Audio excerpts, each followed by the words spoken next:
He opens his eyes and sees a foreign sky with a lilac horizon. The grass beneath him is wet. In his pocket is an old compass pencil, and down the slope, 20,000 people are slowly dying without even knowing it. The outhouses stand above the well.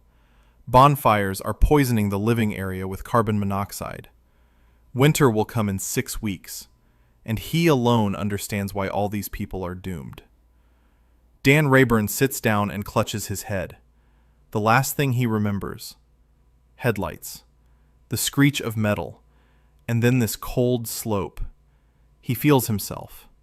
Jeans, a work jacket, a pencil and compass in the inside pocket, a worn notebook with sketches in the outside one. His things, but not his land. The clouds are hanging too low. The trees at the edge of the valley have reddish bark he's never seen before. He stands on shaky legs and makes his way down to the camp because there are people there, and where there are people, there are answers. The camp hits him with a wave of smells: sweat, urine, sour porridge. 2 men are driving stakes with blunt hammers, and the stakes go in crooked because the soil is clayey and they don't know that the top layer must first be pierced with a narrow spike. By the fire, an old man with scorched hands stirs a pot. Nearby are 3 children with empty bowls. The old man raises his cloudy eyes and says something, and Dan understands him. The words are foreign, but the meaning enters his head directly, as if someone were translating it straight into his brain. The old man asks who he is. Dan replies that he is a traveler.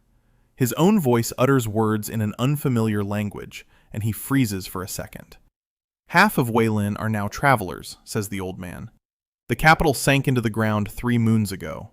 20,000 people live in the mud and wait for winter, which will come in 6 weeks. Maybe sooner. The north wind has come early." Dan looks at the sky, at the tents, at the children with empty bowls. 20,000 people. Thin fabric instead of walls. No stoves, no wells. Not a single permanent structure.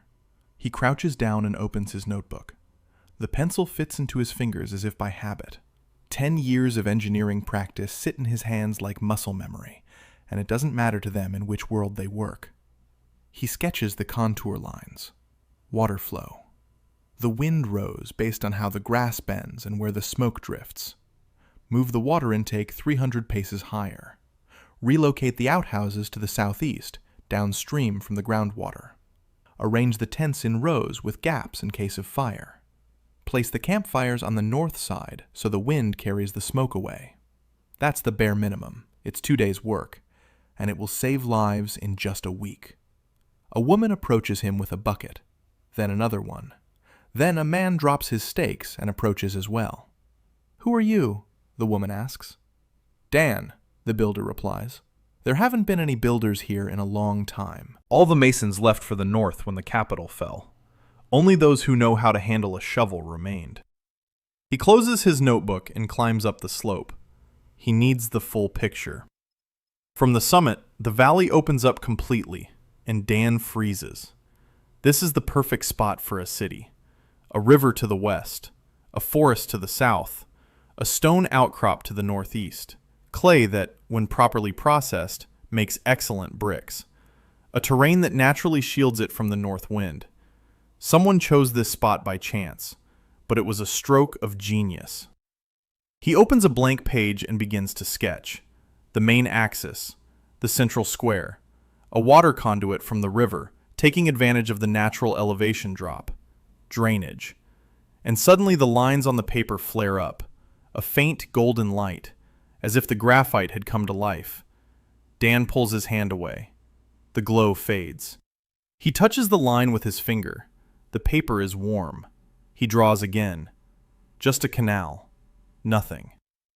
And then he remembers the children with empty bowls. He imagines water from a clean well flowing to the communal kitchen where these children will finally eat. The line glows gold. The pencil trembles in his fingers. This world doesn't respond to magic, to engineering, but only when real people are behind the calculations. He goes downstairs and sets out to find the blacksmith. Thorgrim, a red beard, hands like a bear's. He's forging nails from the rusty iron the refugees dragged out of the ruins. Dan asks for 20 shovels by morning. "What are they made of?" Torgrim asks, as if he's crazy. Dan sits down next to him and sketches with a charred stick right on the ground. The blade doesn't have to be entirely iron. Wood with an iron edge picks up clay almost just as well. An ash handle. 2 rivets. Torgrim looks at the diagram, then at Dan. "It'll work." Dan needs 20 shovels and every man capable of holding a tool. Why? In 2 weeks, if nothing changes, dysentery will break out. In 4 weeks, the first children will start dying from the cold. He isn't threatening. He's stating figures he's calculated hundreds of times in another world and knows by heart. Torgrim is silent for a long time. Then he stands up and says he'll start forging. By evening, Dan has assembled the first crew of 12 men, and they're digging a drainage ditch. The work drags on. The men are weak and don't understand why they're digging holes when they need walls. Dan doesn't explain. He takes a shovel and steps up first. He digs in silence for 3 hours. By the end of the 3rd hour, 30 men are working in the ditch. No one gave the order. People simply see that a stranger in odd clothes is working just as hard as they are and decide he knows what he's doing. On the 2nd day, the Queen's messenger arrives. Who is directing the earthworks without the crown's permission? Dan climbs out of the ditch, covered in mud, and says it's him. Queen Celestine Waylin Arkwright demands an explanation. Tomorrow morning, in the royal tent. Dan nods and jumps back down. On the 3rd day, on his way to the tent, he stops at the central clearing. The clay here is dense and dark. He touches the ground. He looks at the slope. From the color of the soil and the way the grass grows, he can tell that the water table runs right near the surface, maybe 5 meters down, maybe 3.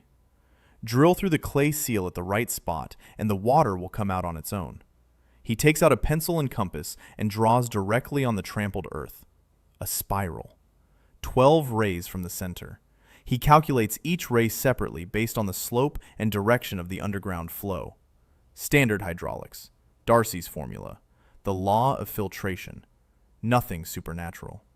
But when he jabs the pencil into the center of the spiral and imagines how clean water rises to the people who've been drinking murky sludge for 3 months, the lines flare gold. So bright that people flinch. The ground beneath the spiral hums. Dan feels a vibration in his knees. The glow lasts a minute and fades. The pencil sticks out of the ground like a pillar. The ground around it is warm. The next morning, a spring gushes forth at the center of the spiral. Pure, cold water. Refugees flock to it with buckets and jugs. Old men fall to their knees. Women weep. Children dip their hands in the water and squeal with delight. Dan stands apart, his hands trembling. Not from the cold, from understanding. The water found its way up because he read the ground correctly. He doesn't yet know that 3 centuries ago, the great architects lived on this land, building cities with a single wave of their hand. He doesn't know that their knowledge vanished into the night when half the ancient structures collapsed across the continent. He doesn't know that there are people who kill for a single attempt to touch that knowledge. He knows only one thing. Winter will come in 6 weeks, and he needs to get to the Queen and convince her that he can build a city, if she gives him people and time. The Queen's tent stood atop the northern hill, separate from the camp. 2 guards in battered armor stood at the entrance. A tattered banner bearing the Waylin House sigil on a pole, a griffin with a sword on an azure field. The fabric was faded and patched in 3 places. Dan approached and gave his name. The guard looked at his mud-stained jacket and the jeans with a hole in the knee and grimaced, but he let him through. Inside, the tent was more spacious than Dan had expected. A long table made of rough planks, a map on the wall, hand-drawn on a piece of leather. 3 chairs. 2 of them were empty. A young woman sat in the third. She was about 22. Her dark hair was pulled back into a bun at the nape of her neck. A simple, unadorned dress. Dark circles under her eyes. Slender fingers clutched a quill with which she was writing something. On her head was a silver band without stones. A crown. the simplest crown Dan had ever seen. Celestina Waylin Arkwright raised her head and looked at him. Her gaze was heavy and weary, the gaze of a person who hadn't slept properly in 3 months. Standing next to her was an elderly man in a long gray cloak, an advisor or a minister, a gaunt face, piercing eyes. He looked at Dan as if he were an insect. Celestina spoke first. She said she'd been informed about a man who was digging in the camp without permission and scaring people with glowing drawings.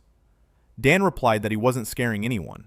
He was digging a drainage ditch, and he didn't fully understand the glow himself yet. The advisor standing next to the queen snorted. He said that every week another charlatan appeared in the camp promising miracles. Dan looked at him and asked his name. The advisor replied that he was Lord Greyheart Waylin, the court chancellor of the court. Dan nodded and said he respected his caution. Then he placed his notebook on the table in front of the queen and opened it to the page with the map of the valley. Celestina looked at the drawing. Then she looked at Dan, then back at the drawing. She asked what it was. Dan replied that it was a plan of the city, not a temporary camp, a city, with running water and sewers and residential quarters for 5,000 people by the first snow. Lord Greyheart laughed. He said that the Waylin Stonemasons Guild would take 3 years to build something like that, and they had neither a guild, nor stone, nor mortar. Dan replied that there was stone was there. He pointed out on the map an outcrop of rock on the northeast slope, limestone, soft to quarry and hardening in the air, sand in the river floodplain, clay underfoot, forest on the southern slope. Everything needed for construction lies within a day's journey. The problem isn't the materials. The problem is organization. Celestina listened in silence. Her fingers stopped gripping the pen. She asked who he was. Not his name. Who he really was. How he knew all this. Dan paused. Then he told the truth. Or the part of the truth he could tell. He said he was a builder from a distant land. That he had ended up here against his will. That he was neither a mage, nor a warrior, nor an aristocrat. That the only thing he knew how to do was build structures that stood. Celestina looked at him for a long time. She saw the clay under his fingernails and the calluses on his palms. She saw that he wasn't lying. She asked what he needed. Dan replied that he needed 2 things, people and trust. 5,000 workers for 6 weeks, and that he not be interfered with. Lord Greyheart began to object, but Celestina raised her hand and he fell silent. She said she'd give him 3 days. Let him show what he can do. If she saw results in 3 days, he'd get everything he asked for. If not, he'd leave the camp. Dan nodded. It was fair. He took the notebook and left the tent. 3 days. He had to show results in 3 days. He already knew what he would show. The spring had frozen over that morning. Celestine hadn't seen it yet. Dan went down to the camp and found Torgrim. The blacksmith had already made 14 wooden shovels with iron edges and was sitting by the forge, gloomy and exhausted. Dan sat down next to him and said he needed one more thing. A stove. Not a blacksmith's forge. A normal heating stove for a house. Torgrim asked what house it was for. There are no houses. Dan smiled. His first smile since arriving in this world. He said there would be a house. For the next 3 days, Dan slept 2 hours a day. He spent the first day at a stone quarry on the northeast slope. 30 volunteers were breaking up limestone. Dan showed them where to strike. Every blow struck the natural fissures in the rock. The stone chipped away in even blocks, and the men shook their heads because they had never seen stone yield so obediently. Dan didn't explain that this was basic geology. The layering of the rock. The angle of the strata.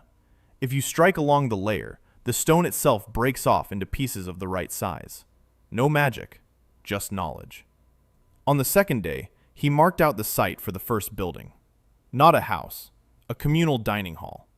He chose a spot on the southwest slope, sheltered from the wind. He sketched the foundation directly on the ground, a rectangle 6 by 12 paces. The walls 2 stones thick. A single sloped roof sloping southward for water runoff. a door on the leeward side, 2 windows facing east for morning light, a stove in the north corner with a chimney venting through the roof. As he drew the foundation and thought of the old people eating icy porridge in the wind, the lines on the ground flashed gold again. The people around him froze. Dan ordered them to lay the stones along the lines.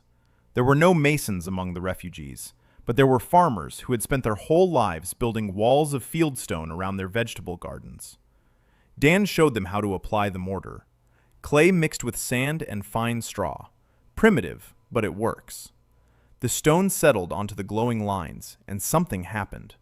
The mortar set in hours instead of the usual days. The wall had hardened by evening.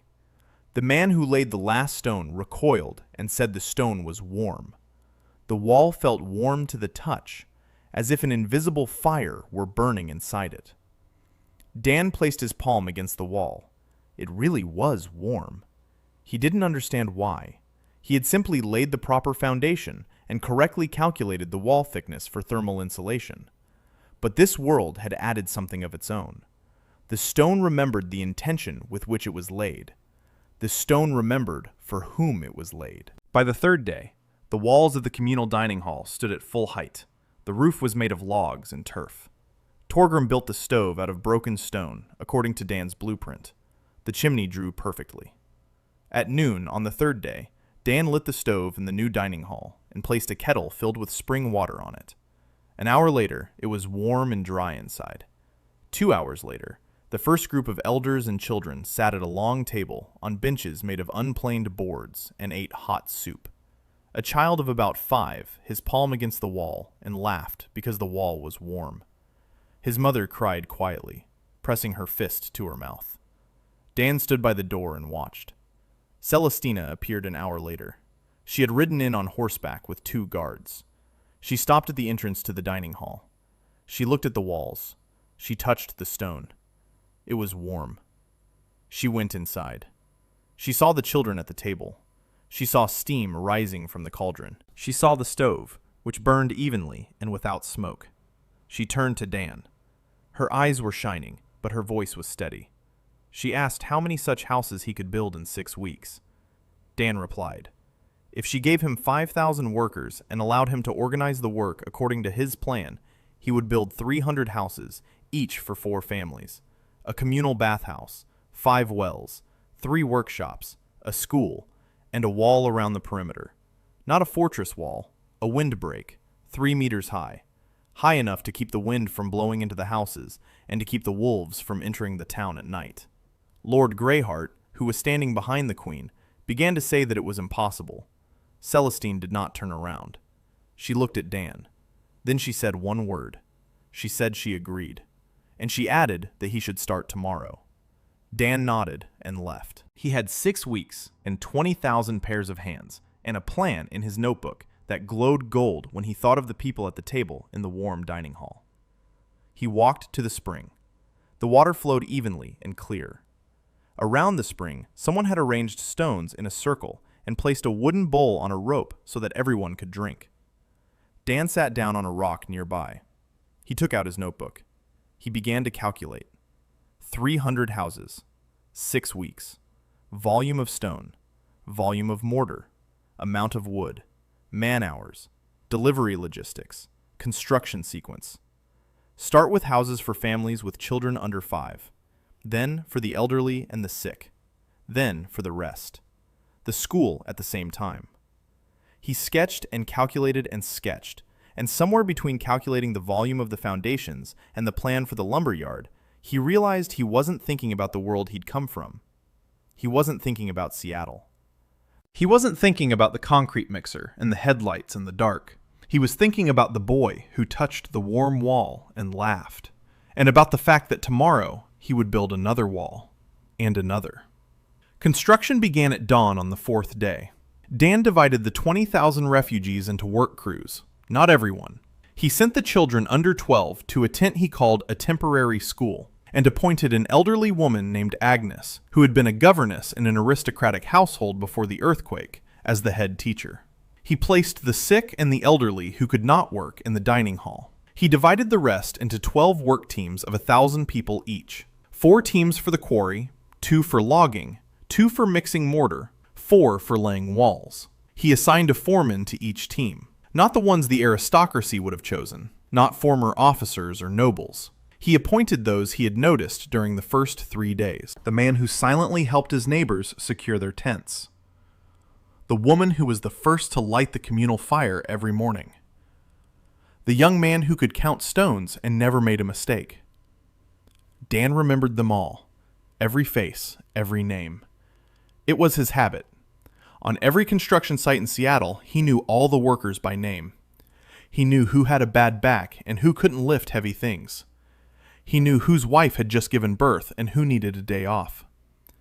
Here he applied the same habit, and people could sense it. The first week was the hardest. People didn't know how to work together. The quarry supplied uneven pieces of stone. The mortar was sometimes too runny, sometimes too thick. The logs from the lumberyard came in different lengths. Dan ran back and forth between the crews for 12 hours a day. He demonstrated. He explained. He drew on the ground. He took a tool and did it himself. Then he handed it back and said, "Now it's your turn." By the end of the first week, he had lost 3 kilograms, and his voice had dropped to a hoarse whisper. But the foundations of the first 20 houses were in place, foundations that Dan had drawn himself, each one for a specific family. A house for Martha, a widow with 3 children and a bad back. The stove warmed the north wall of the bedroom. The window faced south, toward the spot where Martha wanted to plant an apple tree in the spring. Dan knew this because he had asked. He walked around the camp in the evenings when the work crews went to sleep and talked to people. He asked who was in the family, how many children, what they did before the earthquake, what they needed, how tall everyone was, because the ceiling height had to be comfortable for the person living there. At first, people didn't understand why. Then they started talking and couldn't stop. Many cried, not out of grief, because someone was listening to them. Every house on Dan's blueprint was different. Not in size, the size was standard, but the location of the stove varied, the windows faced different directions, the front door was sometimes on the left, sometimes on the right, depending on who would be using it. The foreman grumbled that this slowed down the work. Dan replied that a house built for a specific person was sturdier. He didn't mention the glow. He didn't say that when he drew an abstract house, the lines remained just lines, but when he drew a house for the widow Martha, with a window facing the apple tree, golden light came to life and the mortar set twice as fast. He didn't say it because he didn't yet understand the rules himself. On the day, the first clash occurred. A detachment of 20 horsemen arrived at the camp. A banner with a gray hammer on a black background. The Waylin Stonemasons Guild. Or rather, what remained of it. They were led by Master Haldrick Stonegate, a large man of about 55, with a gray beard and hands covered in old scars from stone. 40 years in the trade, 3 generations of masons in his family. He left Waylin when the capital fell. He went north with the best masters. Now he has returned because rumors have reached him. Rumors of a man who builds houses in a matter of days. About walls that hold heat without a fire. About a spring he dug out of dry earth. Haldrick hadn't come to help. He'd come to see the charlatan who was bringing shame to the trade. Dan was standing on the site when the squad rode into camp. He'd just finished marking out the 30th foundation and was covered in dust and clay. Haldrick dismounted and walked over to the nearest wall. He touched the stone. He tapped it with his knuckles. He ran his hand over the mortar. His face flushed red. He turned to Dan, and his voice was quiet with rage. He said this wasn't masonry. It was a disgrace. The mortar was smooth, but the stones were unhewn. The corners are rough. There is no jointing. No self-respecting mason would allow such work. Dan looked at him calmly. He replied that Master Haldrick was right. The masonry is rough. The stones are unworked. The joints are uneven. But the wall stands. And the wall is warm. And behind this wall tonight, 12 people will sleep who yesterday slept in a tent on the frozen ground. Haldrick clenched his fists. He said that a wall without proper jointing would stand for a year, maybe 2, then cracks would appear, then it would collapse. Dan nodded. He said the master was right about that too, and that was exactly why he needed help from real masons, not to replace what had already been built, but to teach his people how to do it right. Haldrick looked at him for a long time. He hadn't expected the stranger to agree with the criticism. He'd expected an argument, excuses, maybe threats. He was used to people who built poorly defending their shoddy work. Dan didn't defend it. He stood and waited. Standing next to him was a young woman of about 28, broad shoulders, calm gray eyes, hands covered in stone dust. Haldra Stonegate, the master's daughter. She had come with her father and had been silent the whole time. Haldrick noticed that she was looking at the wall and that there was no contempt in her eyes. There was something else there. Interest. She walked up to the wall and placed her palm against it. Then she turned to her father and said the wall was warm. Haldrick snapped that he'd felt that himself. Haldra said no, not just warm. The stone radiated heat evenly across its entire surface, as if a fire were burning inside the wall. But there was no fire. The masonry was rough, yet something was holding the heat in, despite everything she knew about stone. Haldrick fell silent. He touched the wall again. It was true, evenly warm from the foundation to the top. It was impossible. Stone doesn't hold heat like that. Stone cools from top to bottom, and from the outside in. Every mason knows that. But this wall was equally warm everywhere. Haldrick looked at Dan with new eyes, not as a charlatan, as a mystery. He asked how Dan had done it. Dan replied that he didn't know, that he had sketched A with the correct geometry and laid the stones according to the blueprint, and the stone did the rest on its own. Haldrick said that stone does nothing on its own. Stone is dead. Dan looked at the wall. Then he looked at Haldrick and said that maybe in this world, stone isn't as dead as the master thinks. A silence hung in the air. Haldrick was the first to break it. She told her father she would stay, that she wanted to see how this man worked. Haldrick started to argue, but Haldrick wasn't the type to change her mind. She took her travel bag off the horse and set it on the ground. Haldrick left that same day. 14 of his 20 masons left with him. 6 remained, young apprentices who were curious, and Haldrick. Dan approached her that evening as she was inspecting the masonry of one of the new houses. He asked if she knew how to lay a corner joint. She looked at him as if he were an idiot. She had known how to lay a corner joint since she was 12. Dan nodded and said that tomorrow, at the morning meeting, he would ask her to show the young foreman how to do it. Haldra froze. She said that women were not allowed to speak at Verschenhort. Dan replied that there was no guild here. There was a construction site.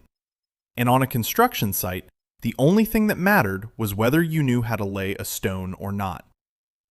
Haldra looked at him in silence. Then she turned away. But Dan noticed that her shoulders had straightened slightly. The next morning at the general meeting, Dan told the foreman that Master Haldra would show them how to lay a corner joint, because her hand was more precise than his own. 200 people fell silent. A female mason. No one here had ever seen before. Haldra stepped forward. She silently picked up a stone. Silently, she picked up a trowel. And she laid the corner joint so cleanly and so precisely that not a single man in the crowd could have replicated it. The silence lasted 10 seconds. Then one of the young foremen started clapping. Then another. Then the whole sight. Haldra stood with the trowel in her hand, not knowing where to look. Dan stood off to the side, smiling. The work went faster with the masons. Haldra turned out to be the perfect partner. She knew stone the way Dan knew math. Together, they found solutions that neither of them would have found alone. Haldra taught the foreman the proper way to lay the stones. Dan calculated the loads and drew up the foundation. The stones settled more evenly. The walls rose faster. By the end of the second week, 50 houses stood. Dan kept count every evening. 50 out of 300. 5,000 people under a roof. 15,000 still in tents.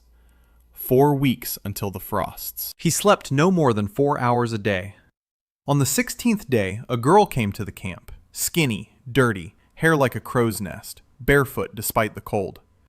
She was about 17 but looked 14. She stood at the entrance to the construction site and watched as the foreman counted the stones. The foreman made a mistake. He said there were 42 blocks in the row and they needed 18 more to finish the wall. The girl corrected him. She said there were 39 blocks in the row because he had counted the 3 in the corner twice, and that 21 were needed to finish the wall because the last row was 2 stones shorter due to the doorway. The foreman stared at her. He recounted them. She was right. Dan was standing 10 paces away and heard everything. He walked over to the girl. He asked her name. She replied that she was Emily Carstane, M., an orphan from the southern quarter of the old capital. Her parents had died in an earthquake. She lived alone in the camp and ate whatever they gave her. Dan asked if she could read. She shook her head. He asked who had taught her to count. She shrugged and said no one. She just sees numbers. She always had. Dan took out a notebook and showed her a blueprint of the foundation. He asked if she could calculate how many stones were needed for this foundation. M looked at the blueprint for 10 seconds. Then she said a number. Dan did the math in his head. She was right, down to the last stone. He showed her a second blueprint, a more complicated one, with a chimney flue and storage niches. M counted for 20 seconds. Right again. Dan closed his notebook and looked at her. This girl could calculate volumes in her head faster than he could with a pencil. In his world, she would have received a scholarship to any university. Here, she stood barefoot on the cold ground and couldn't even write her own name. He asked if she wanted to work. M asked what she needed to do. Dan replied that she would have to calculate. Calculate stones and logs and volumes of mortar and man-hours. Be his calculator. M said she didn't know what a calculator was. Dan replied that it was someone who did the counting so that a builder could build instead of counting. She nodded. He led her to the communal dining hall and sat her down at a table. He gave her a slate and a piece of charcoal. He began teaching her numbers. Not the local ones. Arabic. 0, 1, 2, 3. The decimal system. Positional notation. M looked at the numbers like a person who had seen the world through a fog all her life and suddenly put on glasses. She grasped it instantly. By evening, she was writing 3-digit numbers. By the end of the second day, she was doing columnar addition and multiplication. On the third day, Dan caught himself giving her problems from a university course, and she was solving them. Slower than she calculated in her head, but she solved them. M became his shadow. She followed him around the construction site with a board and a pencil and wrote down everything he said. The number of stones for each house. Mortar consumption. The length of the logs. She calculated faster than any foreman and never made a mistake. The foreman laughed at first. A girl with a clipboard. Then they stopped. Because when M said that this batch of stones wouldn't be enough for the wall, she was always right. And it was better to listen to her now than to have to redo it later. On the 18th day, Dan ran into a second problem. Food. 20,000 people ate 3 times a day. The supplies the refugees had brought from the ruins of the capital were running out. Hunting yielded little. The river provided fish, but not in such quantities. Dan went to Celestine. The queen was sitting in her tent, poring over letters. She looked even worse than when they first met. Even more dark circles under her eyes.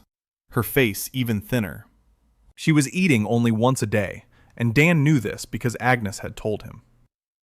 Dan sat down across from her and placed a sheet of calculations on the table. He said that at the current rate of consumption, the food would last 12 days. Then famine would set in. Supplies were needed: grain, meat, salt, oil. Celestina replied that she knew, that she had sent messengers to the neighboring kingdoms asking for help. Dan asked what they had replied. Celestina paused. Then she said that Mornhaven had offered grain in exchange for the southern provinces of Waylin. Hegion in the east hadn't responded at all. The West Coast Trade League had offered a loan at an interest rate that would devour the treasury in 6 months. Dan listened, and his face darkened. Geopolitics. He understood it about as well as a pig understands oranges. But he knew the economics of construction. He asked if Waylin had to sell. Not land, goods, products.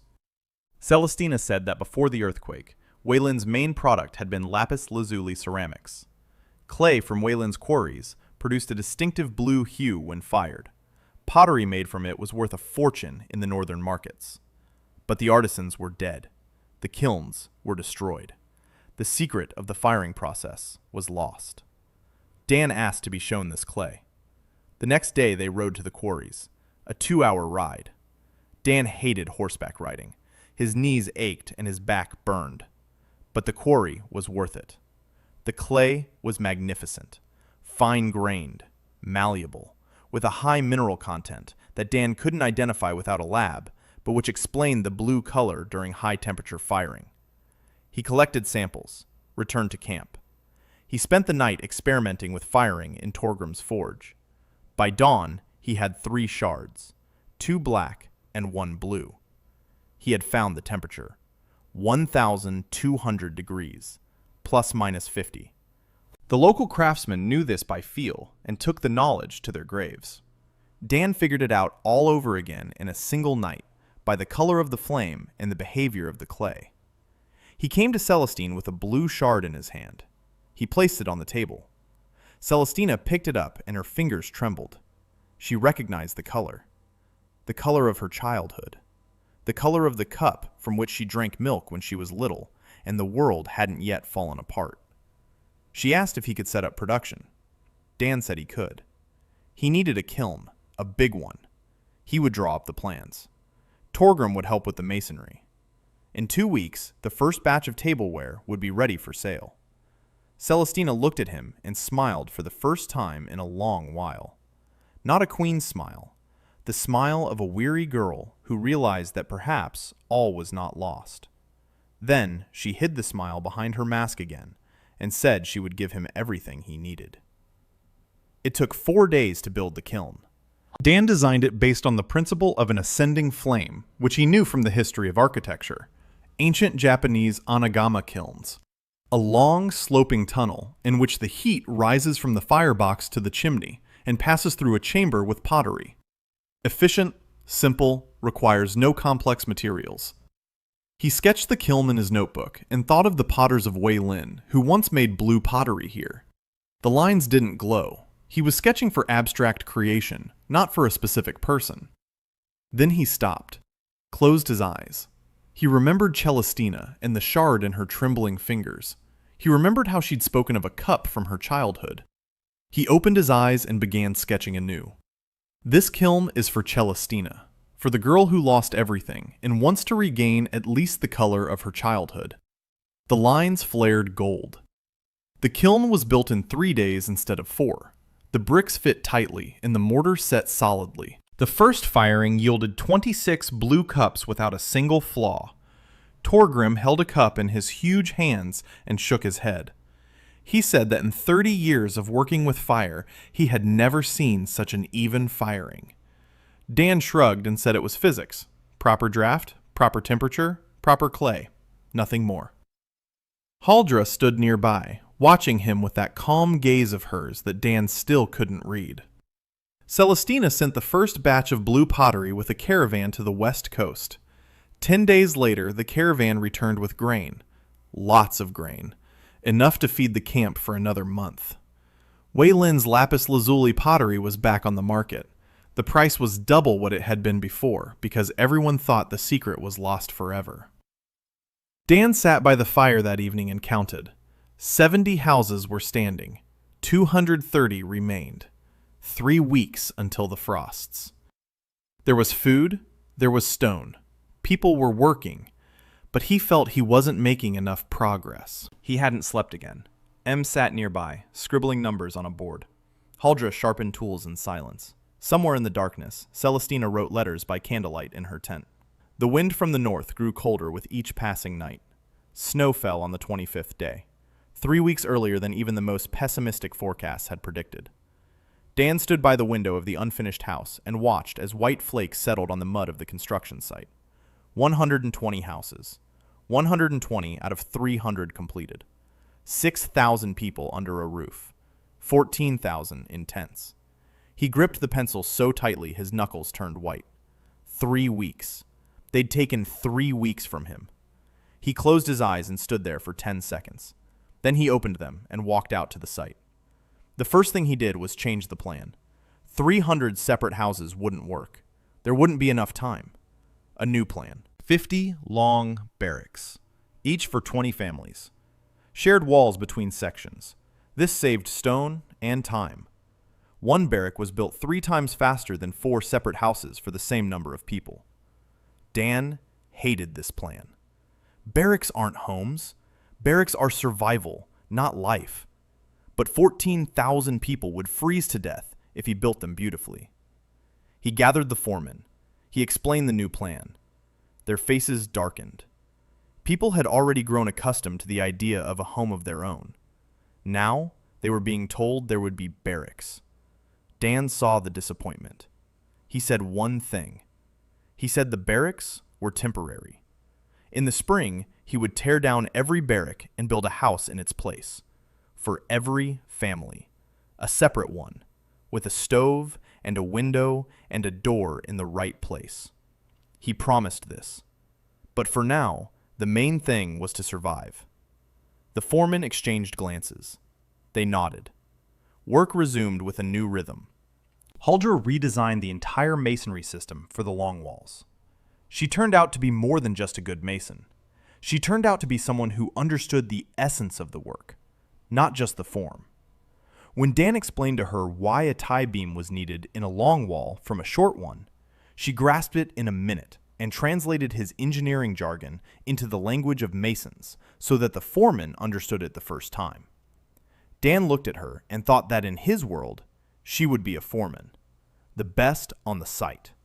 Here, she wasn't even allowed to enter the guild building. It had been snowing for 3 days. Then it stopped. Then it started again. The temperature was dropping.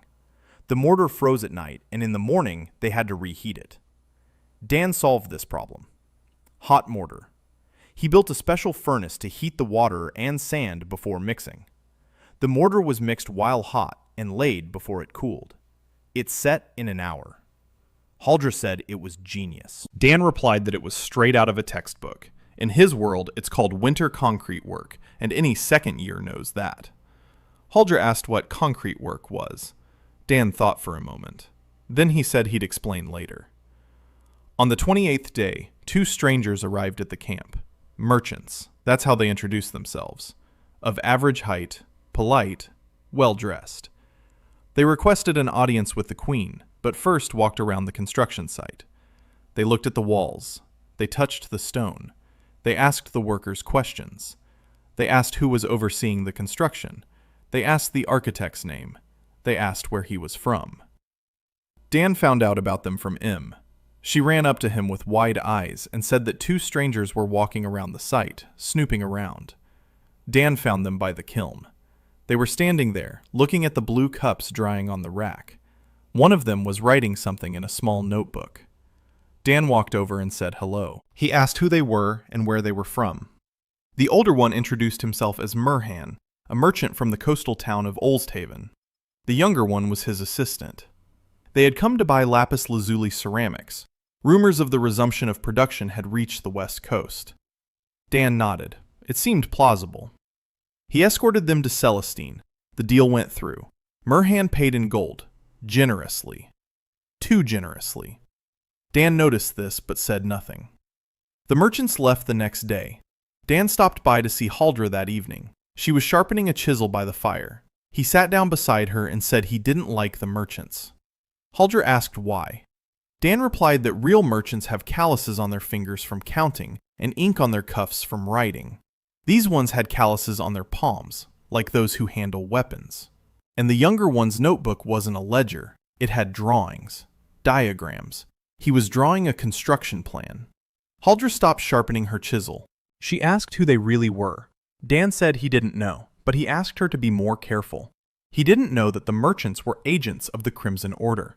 He didn't know that the Order had been gathering information for 3 months on the man who builds walls that retain heat without fire and draws water from stone. He didn't know that in the Order's fortress 800 leagues to the east, Magister Corvus Crimson was reading reports about him, his face darkening with every line. All Dan knew was that time was running out and that he needed to build faster. The 30th day. 160 houses and 12 barracks. 14,000 people under a roof. 6,000 in tents. The frost was getting worse. Dan had stopped sleeping 4 hours at a time. Now he slept 2. Em followed him with a clipboard and saw him stumbling from exhaustion. She said nothing. She just slipped him bread and hot broth at every opportunity. Haldra worked alongside the men. Her 6 apprentices became 12. Then 20. People came to learn on their own. Women, too. Haldra taught everyone the same. Dan stood on the platform in the pre-dawn twilight of the 32nd day and looked out at the town. He could already call it a town. Rows of houses with smoking chimneys. Barracks along the edges. A communal dining hall with warm walls. The bathhouse they had finished building on the 29th day. 5 wells. A kiln. Torgrim's workshop. Paths of packed gravel between the buildings. Gutters. Drainage ditches. It wasn't pretty. Rough. Primitive. No architect in Seattle would put this in their portfolio. But it was alive. Smoke from the chimneys. Lights in the windows. Voices behind the walls. The smell of bread from the mess hall. 6,000 people still in tents. Dan clenched his teeth. On the 35th day, the temperature dropped sharply. 10 below at night. The tents didn't hold the heat. Dan threw all the crews into the barracks. Only the barracks. Day and night. By torchlight. Hot mortar. Hot stone. Haldra commanded the night shifts. Em counted the supplies and distributed the materials. Celestina sent her personal guard to the construction site. 20 soldiers took off their armor and picked up shovels. The queen herself came to the site on the 36th day. Not on horseback, on foot. In a simple cloak over her dress. Dan saw her and wanted to say she didn't belong on a construction site. But she had already picked up a bucket of mortar and was carrying it toward the wall. The guards froze. Lord Greyheart flushed. Celestina set the bucket down at the mason's feet and went back for the next one. No one said a word. An hour later, everyone was working on the site. Cooks, scribes, grooms.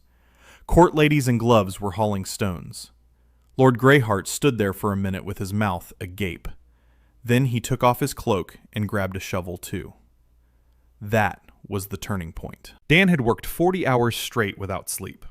On the 38th day, he collapsed right there on the site. He simply sat down on the ground and couldn't get up. Haldra caught him. She was strong. She carried him to the nearest house and sat him down on a bench. Dan sat there, staring blankly ahead. Haldra brought him some water. He drank it. She said he needed to sleep. He replied that 400 people were still in the tents. She said the work was going on. The foreman knew what to do. He had taught them. Now let them work. Dan closed his eyes and fell asleep sitting up. Haldra placed his rolled-up jacket under his head and left. She returned to the site. The work hadn't stopped for a single minute. On the 40th day, the last barracks was closed.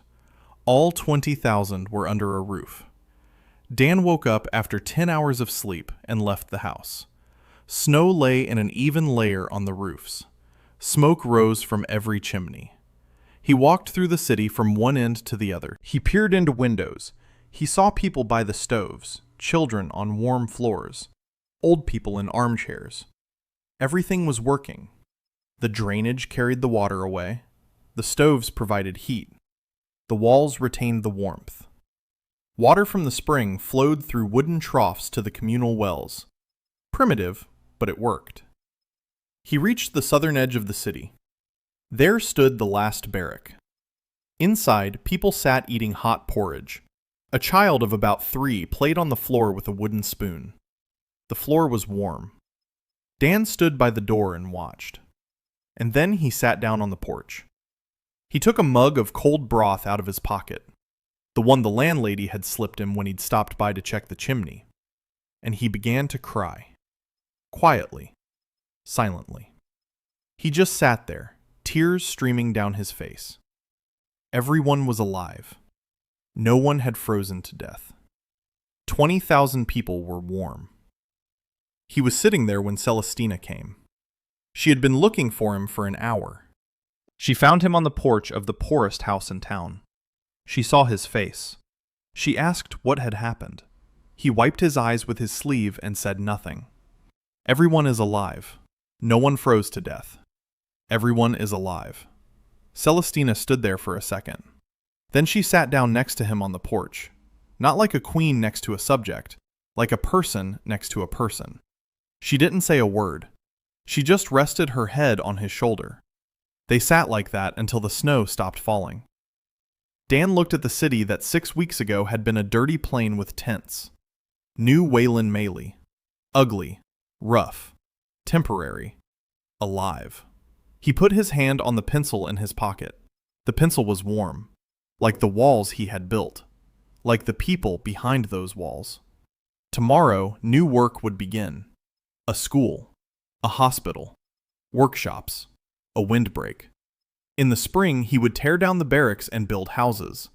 A separate house for every family. He had promised. But that was tomorrow. Today, everyone was alive.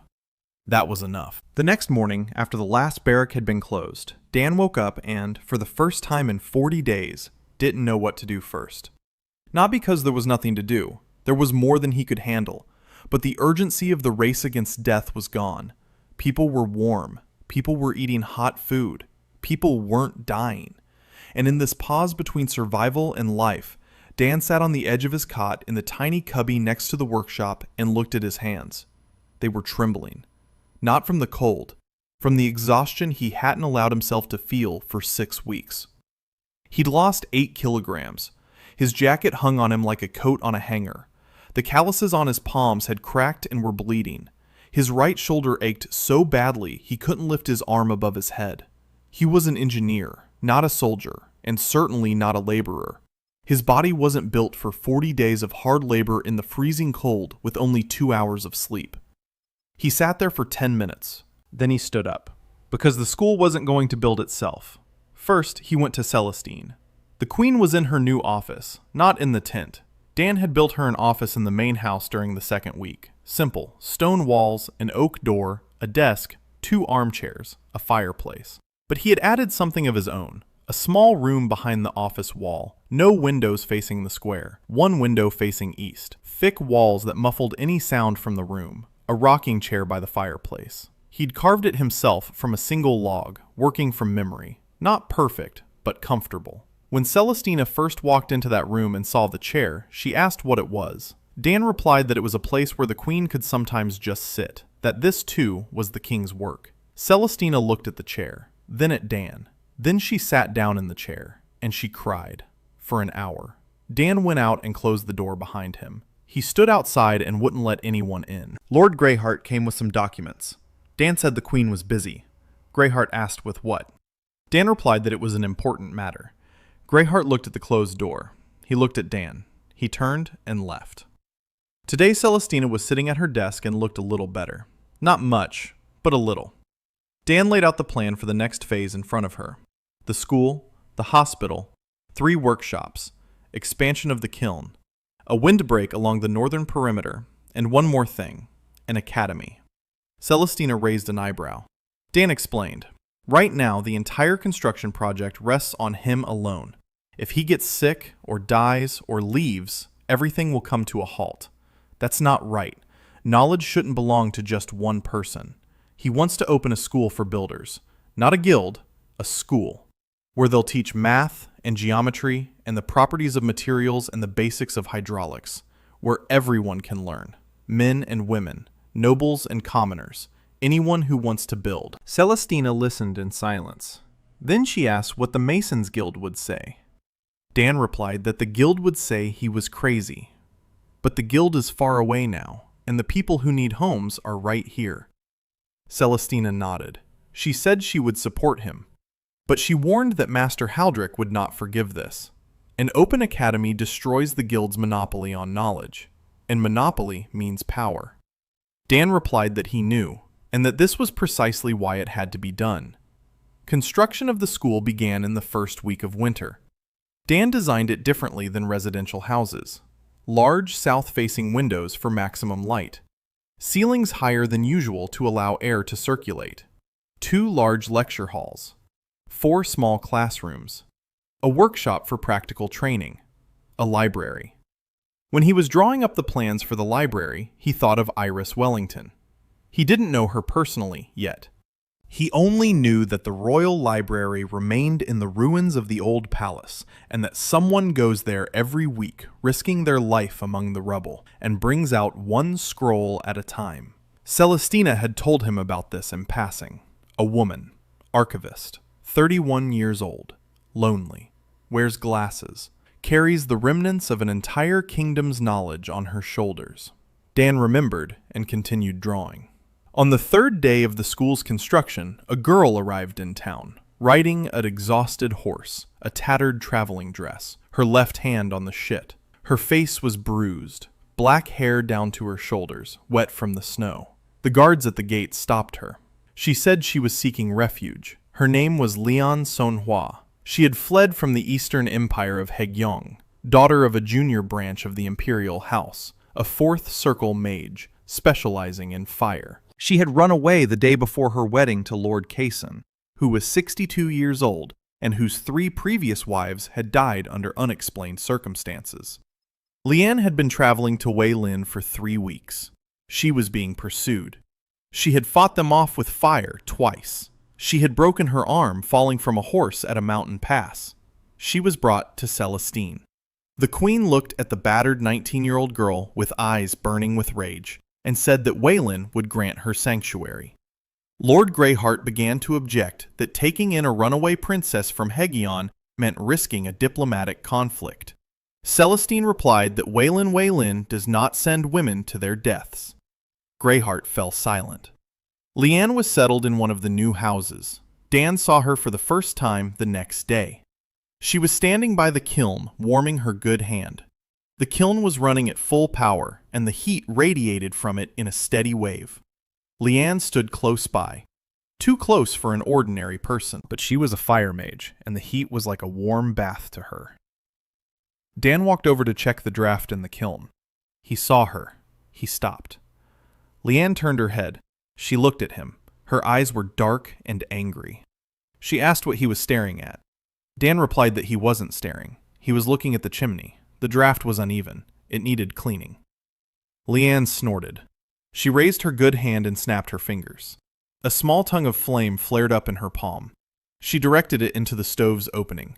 A humming sound came from inside. The soot flared up and burned away. The draft evened out instantly.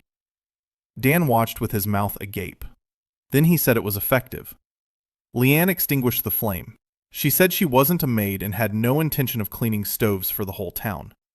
Dan replied that he hadn't asked her to. But if she was a fire mage, he had a question for her. What was the efficiency of a standard fireball? Leanne stared at him. She asked what efficiency was. Dan explained how much energy she expends to create a fireball, and how much of that energy is converted into useful heat, and how much goes into light and sound and dissipates into the air. Leanne blinked. She had never thought of fire in those terms. Fire was a weapon, a tool of destruction, a mage's point of pride. No one asked about its efficiency. Dan continued. He said that, based on his observations, a typical combat fireball had about a 6% energy efficiency. The remaining 94% was wasted. Light, a roar, a beautiful effect. If she had directed that same energy into a properly constructed furnace, she could have heated an entire neighborhood instead of burning a single person. Leanne looked at him. Then she said he was an idiot. Then she turned and walked away. Dan shrugged and went to fix the damper. The next day, Leanne came back. She sat down by the furnace. She watched Dan work in silence. Then she asked if it was true about the 6%. Dan said it was a rough estimate. They needed measurements. If she agreed, he could conduct an experiment. measure the amount of heat from a fireball, and compare it to the amount of heat from the same energy directed into a closed circuit. Leanne asked why he needed to do that. Dan replied that he had a problem. Winter was cold. The stoves were devouring firewood. The forest was finite. If he could find a way to heat homes with high-efficiency magical fire, it would solve the heating problem for the entire city. Leanne was silent for a long time. Then she said she needed a workshop, a place where she could use fire without fear of burning those around her. Dan nodded. 3 days later, a small stone structure stood next to the kiln. Double-layered fireproof walls, ventilation ducts in the ceiling designed so that smoke and heat would rise upward while fresh air flowed in from below through special openings. The floor was made of thick stone, an iron door. Dan had designed this workshop with Leanne in mind, a girl who had feared her own power her whole life because she had been taught only to destroy and had never been given a place where she could simply be a fire mage without fear. The lines on the blueprint glowed gold, brighter than usual. The walls went up in 2 days. The stone was hot to the touch and seemed to breathe. Leanne entered the workshop for the first time and stopped at the threshold. She raised her hand. Fire flared in her palm. Big. Fierce. She released it into the wall. The wall accepted the fire, absorbed it. It didn't crack. It didn't char. The stone glowed softly red for a second and went out. The heat went into the ventilation ducts and escaped through the roof as a steady stream of warm air. Leanne stood with her hand lowered, breathing heavily. She turned to Dan, who was standing in the doorway. Her eyes were shining. She opened her mouth to say something, closed it, then said the ventilation could be better. Dan smiled and said he'd keep that in mind. The next day, Leanne brought him lunch, rice with meat and vegetables, cooked in a style Dan had never tasted before, spicy and hot. She said she'd just cooked too much and wasn't going to throw it away. Dan thanked her and ate it all. It was the best lunch he'd had in 2 months. Leanne brought him food every day after that. Each time she said she'd accidentally cooked too much. Dan pretended to believe her. The school was completed on the 12th day of Lame, a 2-story stone building with large windows and warm walls. Dan stood in the empty auditorium and looked at the rows of desks. Tomorrow the first students would sit here. Children in the morning, adults in the evening. Agnes would teach literacy. Dan would teach arithmetic and the basics of construction. Im would be his assistant. He walked to the far corner of the building, a small room. He had carved the inscription on the doorframe himself. Emily Carstane, personal study corner. A table. A chair. A bookshelf for books that aren't there yet but will be. A chalkboard. A south-facing window. He called for Im. She came in with a chalkboard in her hands, as always. He silently opened the door and showed her the inscription. Im couldn't read, but she knew the letters of her name because Dan had taught her that first. She stood there, looking at the letters carved into the stone. Her name. On the door. Her place. Which no one would take. She cried for 3 days. She came in the morning, sat down at the table, cried, then wiped her face, opened her slate, and began to count. On the 4th day, she came with dry eyes and solved a problem that Dan had considered too difficult for her. The square root of the area of a trapezoid, in her head, in 30 seconds. Dan looked at her and realized that in 2 years, she would know more than he did. Winter had clamped down on Waylin with a death grip. It snowed every other day. The north wind stung the face. The temperature dropped so low at night that the water in open barrels froze to the bottom. But the city stood. The stoves smoked. The water system worked. Dan insulated the gutters with straw and clay, and the water didn't freeze in the pipes. The first week of the academy showed that Dan didn't know how to teach. He explained arithmetic the way he would explain it to a sophomore in Seattle. Fast, precise, abstract. The students stared at him with glassy eyes. They didn't understand why they needed numbers. They'd spent their whole lives building by eye and habit and saw no reason to change anything. Dan struggled for 3 days. Then M approached him after class and quietly said he was explaining it wrong. He asked why. She replied that he was talking about numbers as if numbers were the most important thing. But for these people, the most important things were stone and wood and a house that wouldn't fall down. You had to start with the house, not with numbers. Dan looked at the 17-year-old girl who, 3 months ago, hadn't been able to write her own name. Then he nodded. In the next lesson, he brought a real stone. He placed it on the table.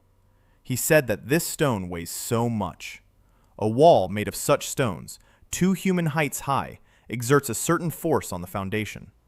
If the foundation is weaker than necessary, the wall will collapse in a year. Question: how wide should the foundation be? The students perked up.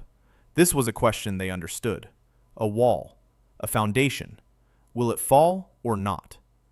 Numbers became a tool rather than an abstraction. Dan revamped the entire curriculum overnight. Every lesson began with a real-world problem. Calculate how many stones are needed for a house. Determine what slope the roof needs so that the snow slides off on its own. Calculate the length of a rafter based on the wall height and the width of the house. The Pythagorean theorem came to the students not as a formula, but as a way to avoid climbing onto the roof with a rope every time they needed to measure the length of a rafter. M helped out. She sat among the students and explained things to those who didn't understand. She had a gift for turning complex ideas into simple ones. Dan said that the foundation had to distribute the load evenly across the base area. M said that heavy things had to be placed on a wide base, otherwise they'd collapse. It was the same thing, but everyone understood her version. H. Aldra also began teaching. Practical skills. How to lay a stone. How to mix mortar. How to read the rock to strike the right layer. She taught silently and sternly. She demonstrated once. If a student didn't understand, she demonstrated a second time. If they still didn't understand after the third time, she would silently take the tool and walk away. The students feared her more than Dan, but they respected her more too. In the 3rd week of winter, a woman arrived in the city on a mule. She was small, hunchbacked from the habit of stooping over a table, glasses on a string around her neck, hands covered in ink up to her elbows, 3 large bags stuffed with scrolls. Iris Wellington, Chief Archivist of the Royal Library of Waylin. She traveled to the ruins of the old capital every 10 days and pulled scrolls and books from beneath the rubble. 2 months in a row, 143 trips, counting the ones before the earthquake. She saved 4,000 scrolls, each time risking her life amid the unstable ruins. Iris came to Dan on her own. She had heard about the academy and wanted to offer the scrolls to the library. Dan met her at the school entrance, a petite woman in ink-stained clothes carrying huge bags, her tired eyes behind glass lenses. She spoke quickly and precisely. 3 dead languages, the history of the Zadchi, ancient architectural treatises. She knew more about the building traditions of Asterion than anyone alive. Dan listened to her for half an hour without interrupting. Then he said she needed a reading room. Iris replied that she needed a table and a candle. Dan shook his head. He asked how many hours a day she read. She replied 14, sometimes 16. Dan said that at that rate she'd go blind in 5 years, maybe sooner. She needed proper lighting, not candles. Windows positioned to provide even lighting all day. Slanted desks so she wouldn't hunch over. Lamps with reflectors for night work. Iris took off her glasses and looked at him. Without her glasses, her eyes were large and dark, wet. She said that in 20 years of work, no one had ever asked how many hours she read. Dan replied, "Take care of your eyes, Dr. Wellington. We need you." He sketched out the reading room that very evening. Windows at a 45-degree angle to the south wall. Reflective panels of polished metal on the ceiling to diffuse the light. Desks with adjustable angles. Wide tables for laying out scrolls. Every line on the drawing glowed gold. The hall was built in 5 days. The stone laid obediently. The walls seemed thinner than in other buildings, but retained heat just as well. The light inside was even and soft from morning to night. Iris entered the finished hall and stopped. She touched the lecterns. She looked at the light. She ran her finger over the smooth surface of the table. Then she sat down at a lectern and placed a scroll on it. She unrolled it. She began to read. A minute later, she looked up and said that this was the best light she had ever read by. Dan nodded and left. Iris began working in the new hall that very day, and on her very first evening, she found something. A scroll in an unknown language. Not one of the 3 dead languages she knew. A 4th. The symbols were strange, angular, systematic. They resembled not writing, but a drawing. Technical documentation. She brought the scroll to Dan the next morning. Dan looked at the symbols and his heart stopped for a second. He knew these symbols. Not all of them, but some. Arrows indicating the direction of force, load-bearing lines, material designations. It was an engineering drawing. Old, very old, at least 3 centuries old, but drawn according to principles Dan recognized. Not local principles, earthly ones. Someone 3 centuries ago had drawn on this land just as they drew in his world. Dan looked up at Iris. She was looking at him, intently. She said she'd noticed his reaction. He recognized these symbols. Dan paused. Then he asked where this scroll came from. Iris replied that it was from the very bottom level of the library, from a vault that had been sealed until the earthquake. The seal had been destroyed in the collapse, and she'd been able to get in. There were 6 more scrolls like this there. Dan asked her to bring the rest. Iris nodded. She didn't ask why. She didn't ask how he knew these symbols. She just looked at him with a long, quiet gaze and went to fetch the scrolls. Dan stood in the reading room with the drawing in his hands and felt a chill run down his spine. Not from the winter, from the realization that he wasn't the first one here. Someone had been here before him. Someone who drew like an engineer, thought like an engineer, and built like an engineer. Someone had vanished 300 years ago, and whose disappearance coincided with the night when half the buildings on the continent collapsed. He folded the scroll and put it in his pocket. He'd deal with that later.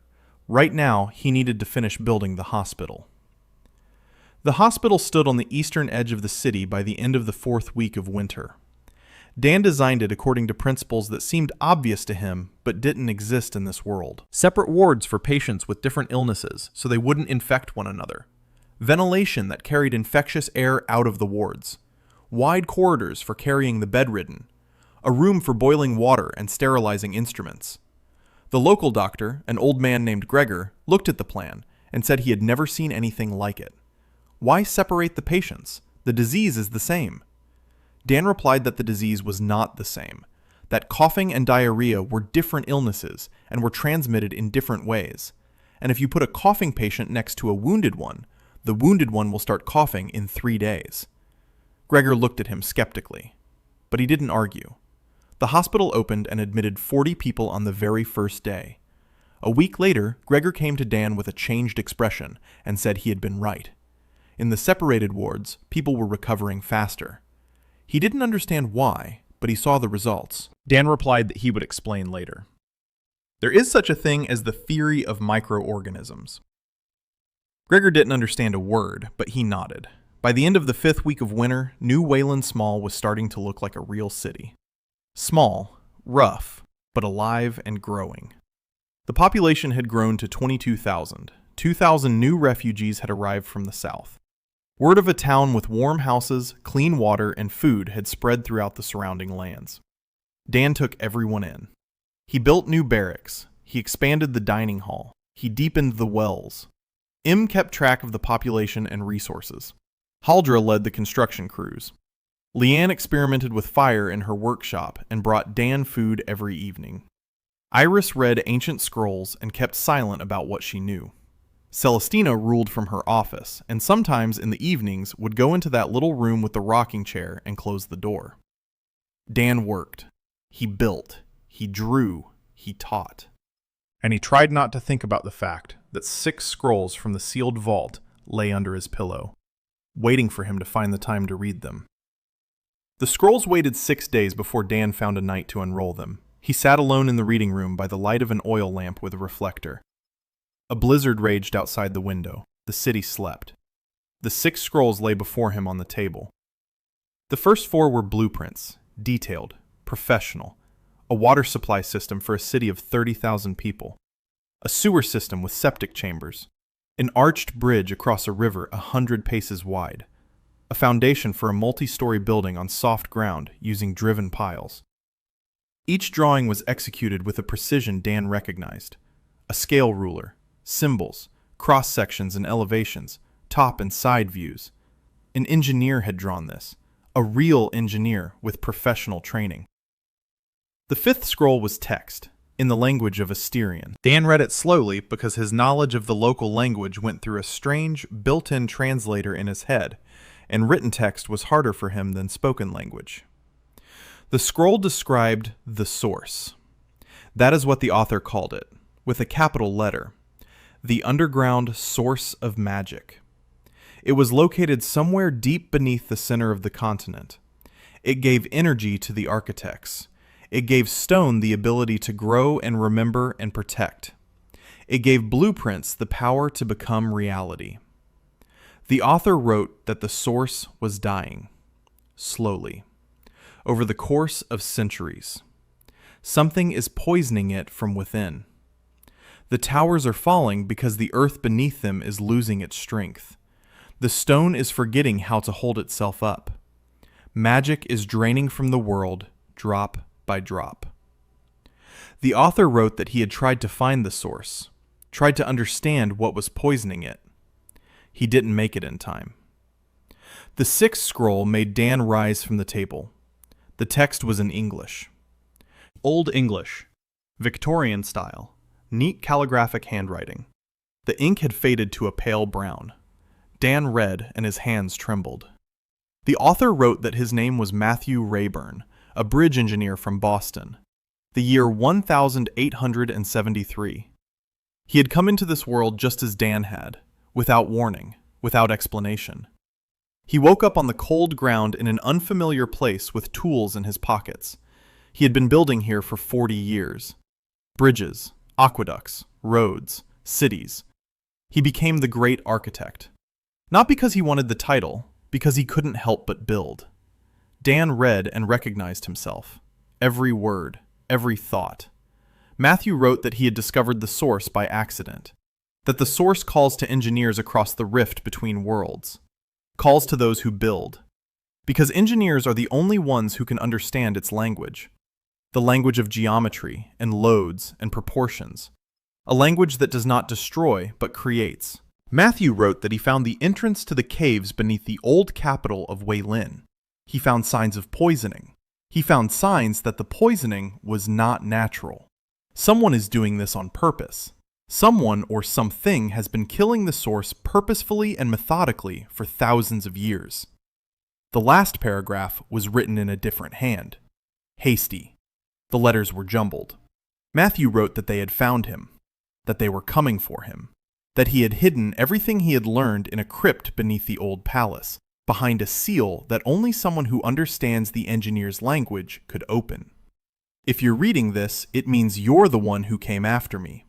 Run, or finish what I didn't have time to do. They'll come for you too. Signed, M. Rayburn, 1873. Dan sat back down at the table. Rayburn, his last name. His last name. Matthew Rabburn of Boston. The year 1873. Daniel Rayburn of Seattle. The year 2024. A difference of 150 years. The same last name. A coincidence. Or not. The source is calling engineers. Maybe it's calling a specific line. A specific family. Dan didn't know his ancestors beyond his grandfather. Grandfather Rayburn from Portland, a builder. Great-grandfather Rayburn from somewhere on the East Coast, also a builder. Beyond that, a void. Matthew from Boston, a bridge engineer, missing since 1873. a family legend that no one remembered because a century and a half had passed. Dan folded the scrolls. He tucked the English text into the deepest pocket of his jacket. He put the rest back on the shelf. He needed to think. He needed to find the crypt beneath the old palace. He needed to figure out what Matthew had discovered and why he'd been killed. But first, he needed to finish building the city, because 22,000 people were more important than a 300-year-old mystery. In the morning, he went to see Iris. She was already sitting at her desk, glasses on her nose, a scroll in front of her. Dan sat down beside her. He was silent for a minute. Then he asked if she knew what had happened to the last great architect. Iris took off her glasses. She placed them on the table. She looked at Dan. She replied that the great architect had disappeared 300 years ago, on the night when half of the ancient buildings collapsed. The official version states that his magic got out of control and caused the catastrophe. But Iris never believed that version. A destroyer doesn't build. And the architect had been building his whole life. It's illogical for a man who devoted 40 years to construction to suddenly destroy everything in a single night. Dan asked what she really thought. Iris answered slowly. She thought the architect had found something dangerous, and that he had been silenced. Dan nodded. Then he stood up. Then he stopped at the door. He turned around and said she was right. Iris looked at him. Her eyes behind her glasses were sharp and calm. She said she knew where he was from. Not from what land. Where from? From another world. Like the architect. She had deciphered the symbols on his drawings. They were identical to the symbols on the scrolls from the sealed vault. And his pencil. Steel of that quality doesn't exist in Asterion. Dan stood by the door and looked at her. A small woman in ink with enormous eyes behind her glasses. She had spent her whole life searching for answers, and she had found them. He asked what she intended to do with this knowledge. Iris replied that nothing. It wasn't her secret. She would keep it safe, just as she kept the scrolls safe, just as she kept everything entrusted to her safe. Dan was silent for 10 seconds. Then he quietly said, "Thank you." He left. Iris put on her glasses and returned to the scroll. Her hands were trembling. In the 5th week of winter, the first trial came. Not from enemies, from nature. The blizzard lasted 4 days without a break. Snow blocked the doors of the houses. The water pipes froze despite the insulation. The wind tore the roof off 2 barracks. The temperature dropped so low that it was dangerous to go outside. Dan didn't sleep for all 4 days. He organized the snow clearing. He organized the roof repairs. Together with Leanne, he devised a system to heat the water pipes. Leanne directed controlled streams of heat through stone channels along the water lines. Small, fiery nodes that she placed every 20 paces. They burned evenly and quietly and kept the water from freezing. The efficiency was far from ideal, but it worked. Dan recorded the results and began designing a permanent heating system. On the 4th day of the blizzard, Leanne came to his workshop, wet and angry.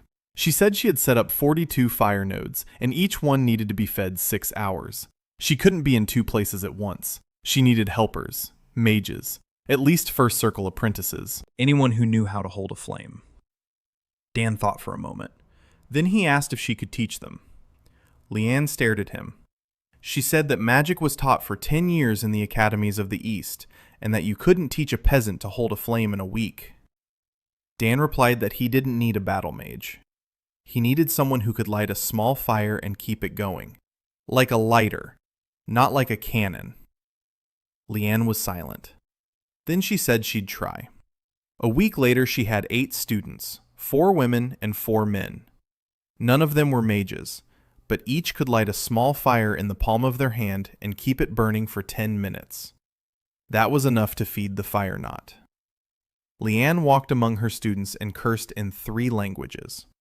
She yelled that they were holding the flame crookedly, that their control was worse than a child's, and that she'd rather die than watch this. But she didn't leave, and the students didn't leave. Dan watched her from afar and saw what she herself didn't see. She was a natural teacher, tough and impatient, but fair. She scolded but never humiliated. She demanded the impossible, but showed them how. Her students feared her and adored her at the same time. By the 6th week of winter, the plumbing was working reliably. Fire nodes heated the pipes. 8 new half-mages were on duty in shifts. For the first time in 3 weeks, Leanne had a good night's sleep. She came to Dan in the evening and said the calculations were ready. The fire node's efficiency was 23%. Dan looked at her, then at the numbers, then back at her. He said that 23% was 4 times better than a fireball. Leanne shrugged and said that was because the node didn't waste energy on looking pretty. Dan laughed. It was the first time he had laughed in this world.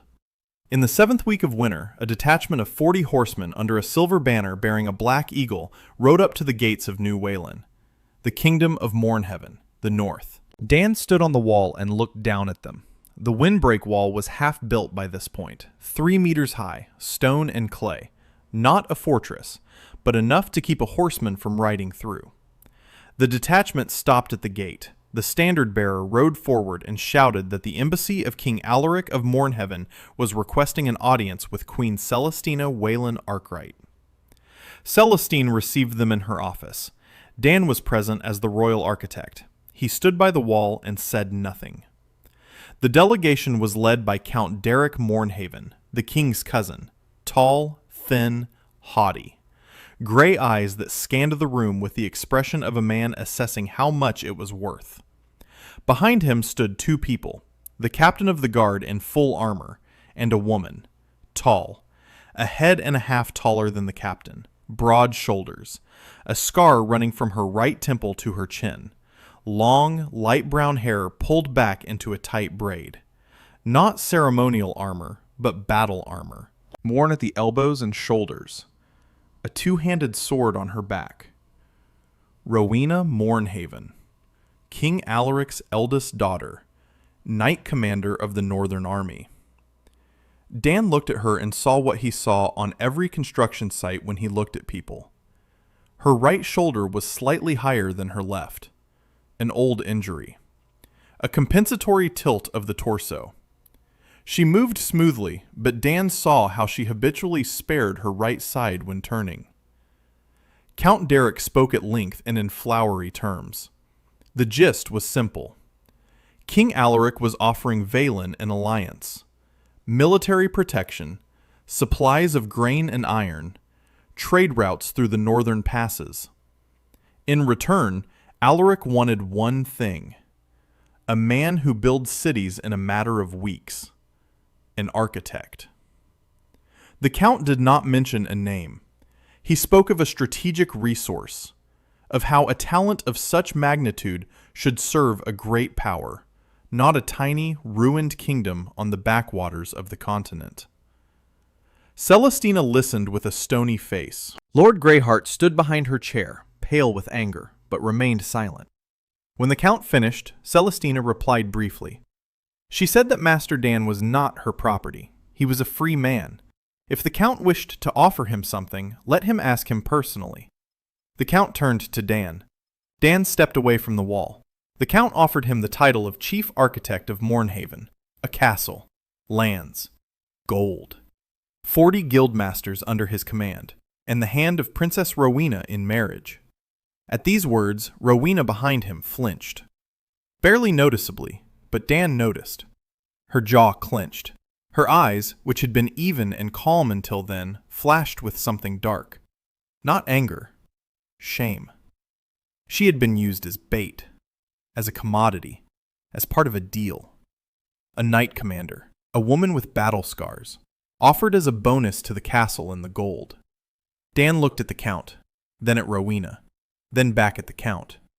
He said he thanked King Alaric for the generous offer, but he could not accept it. He had unfinished business here. People he had promised back home, students he was teaching, a city that wasn't yet finished. He wouldn't leave until he was done. The Count said he understood, and that the offer remained open. When Master Dan finished his work in Waylin, Mournhaven would be waiting. The embassy left. Rowena left with them, but Dan saw her turn at the gate and look at the city. Not at him.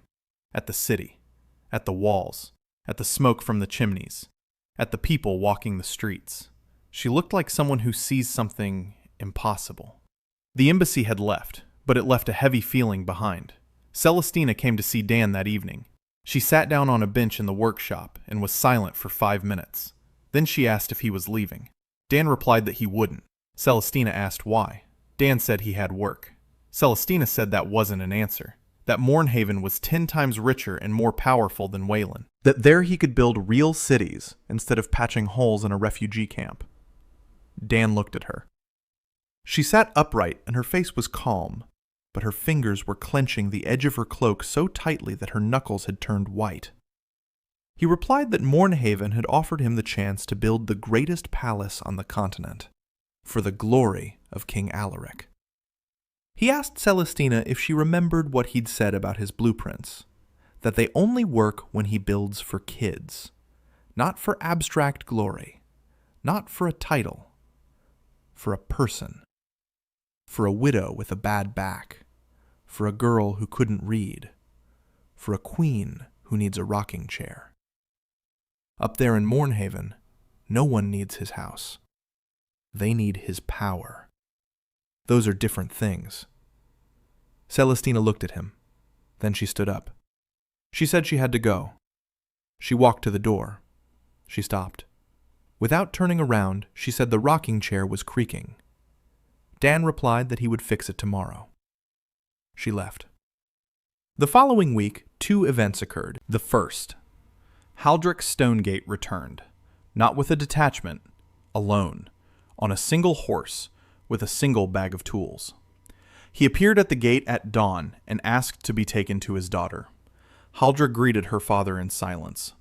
They stood facing each other by the wall of the unfinished workshop. Haldrick was different. He looked 10 years older in just 2 months. His eyes were sunken. His beard was unkempt.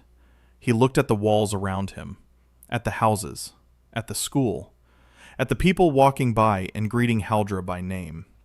He said the guild in the north had fallen apart. The masters had scattered to different towns. There were no orders, no money. The craft is dying. He had been traveling for 3 weeks and heard the same thing along the way. Knew Waylin, the architect, a city that had sprung up from nothing in 2 months. He didn't come because he was called. He came because he had nowhere else to go. Haldra was silent. Then she handed him a trowel. Her own. Her own. Haldrick took it. His hands were shaking. He started working that very day.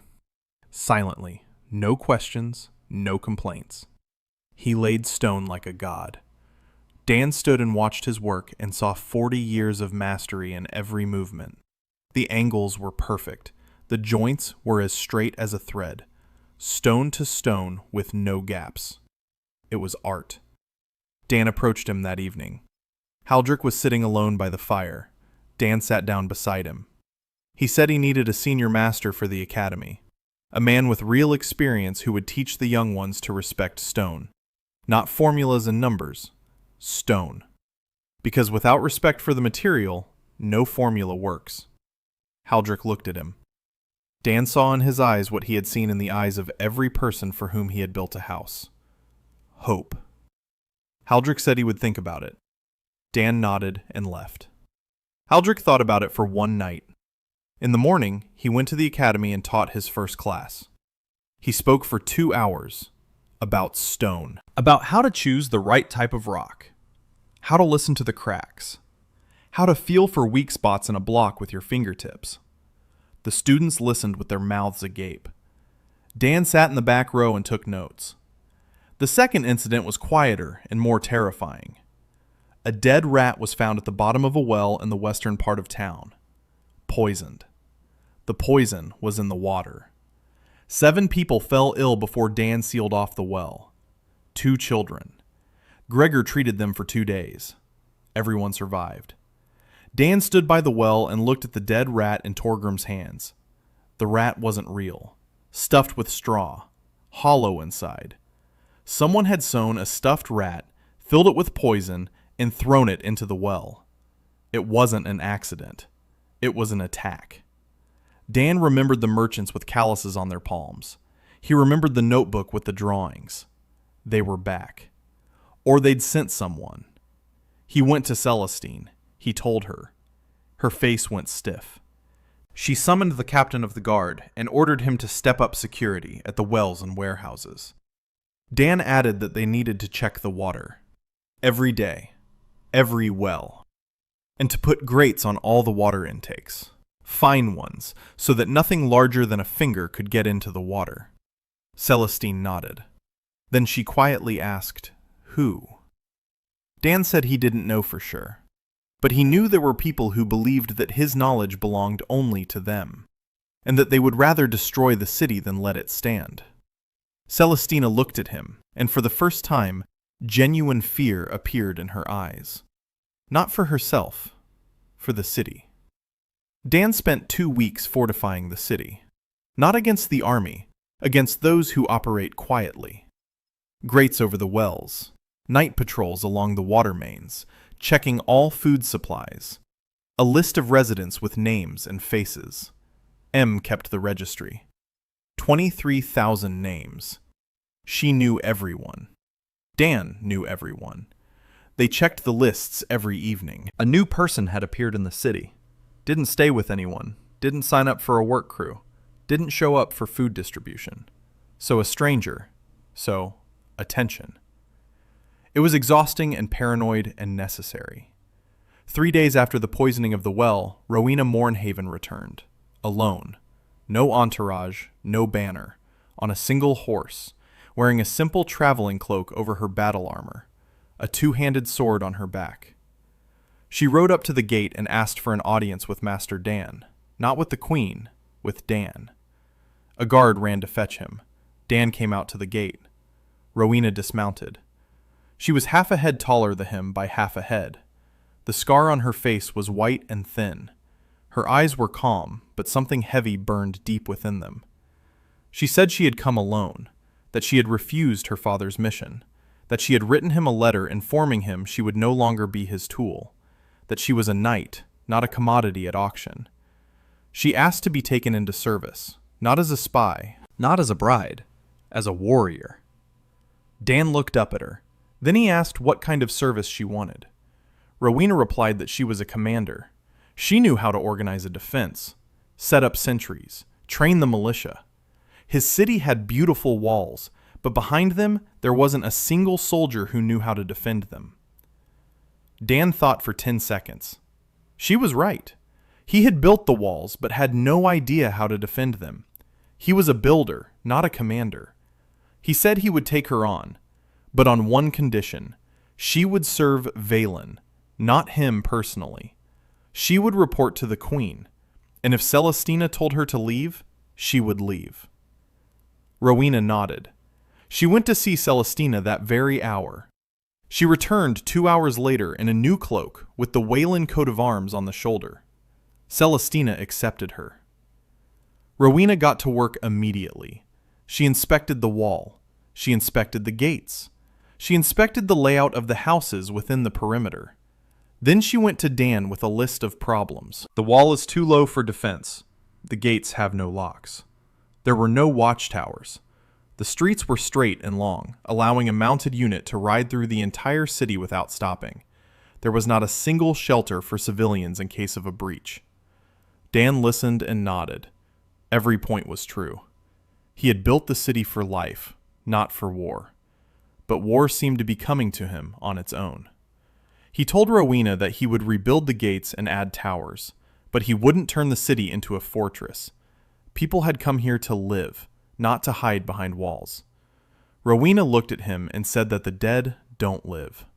Dan replied that he knew. They reached a compromise. Gates with a bolt and a drawbridge over the moat. 4 watchtowers at the corners of the wall. 3 shelters inside the city, underground, made of stone, with 3 days' worth of water and food. And one change that Rowena hadn't asked for. Dan redesigned the main street. He made it curved instead of straight, so a horseman couldn't pick up full gallop speed from the gates to the center. Rowena looked at the blueprint and smiled for the first time. Almost smiled. Dan began building towers and shelters, and at the same time he was sketching something else. At night, when no one was watching. He sat in the Iris reading room and sketched a general plan of the city. Not a plan of the buildings, a plan of a pattern.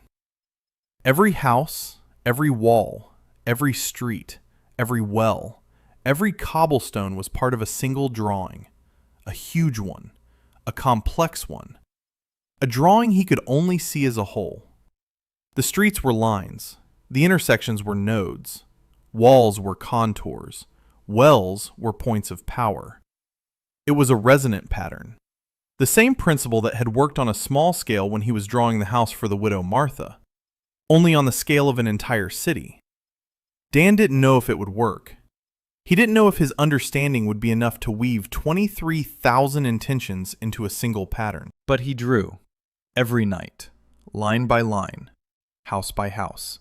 He remembered every house, who it was built for, whose children slept in it, whose grandmother sat by the stove, whose husband had left and never returned. Every stone in the city had been laid with a thought of someone in mind, and Dan gathered those thoughts into a pattern. Iris sat beside him and read the scrolls. She didn't ask what he was doing. She saw. She saw the golden glow that ran along the lines of his drawing like a pulse.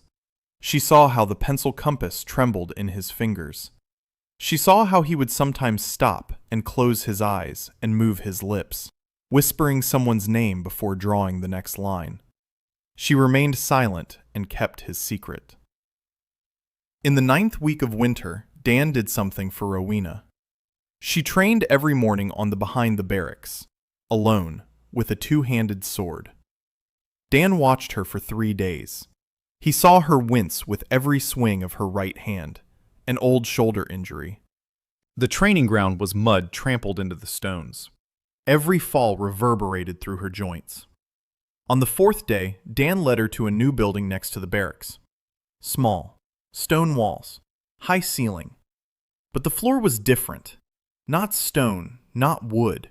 A compressed mixture of sand, fir sawdust, and clay. Shock absorbing. Soft when you fell, stiff when standing. Dan knew the formula from designing gyms. In the corner stood a rack for a two-handed sword. Oak, with notches for her specific blade. Dan had measured its length when Rowena left the sword against the wall after training, and adjusted the rack's size so the blade slid in effortlessly. He told her that noted the injury to her right shoulder, that this floor would take the impact when she fell, that the acoustics in the hall were good, and she would be able to hear her opponent's footsteps by the sound.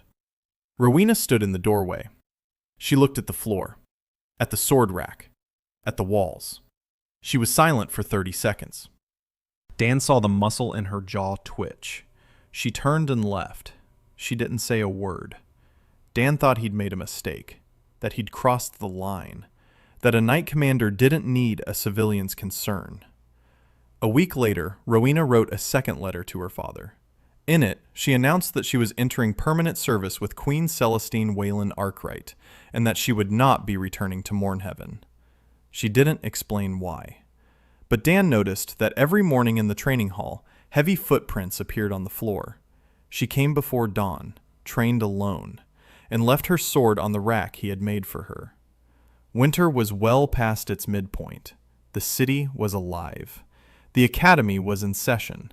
The first graduating class of 12 students who could independently calculate the foundation and lay a wall according to a blueprint.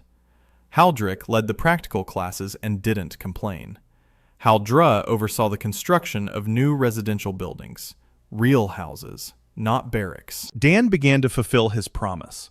Every week, one barrack was torn down, and in its place, 4 separate houses were built, each for its own family, each with its own stove, its own window, and its own door.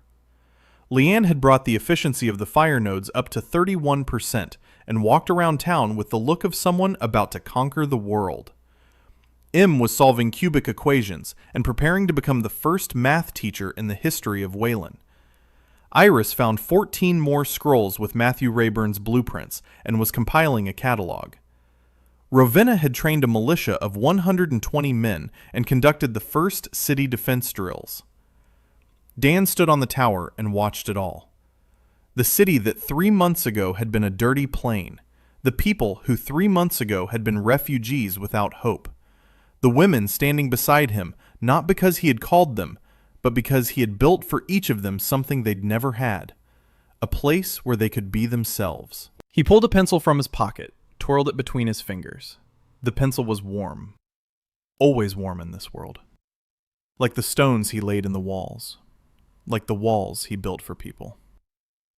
Dan put the pencil away. He climbed down from the tower. He went to Iris. He needed to find Matthew Rayburn's crypt. He needed to find out what was poisoning the source.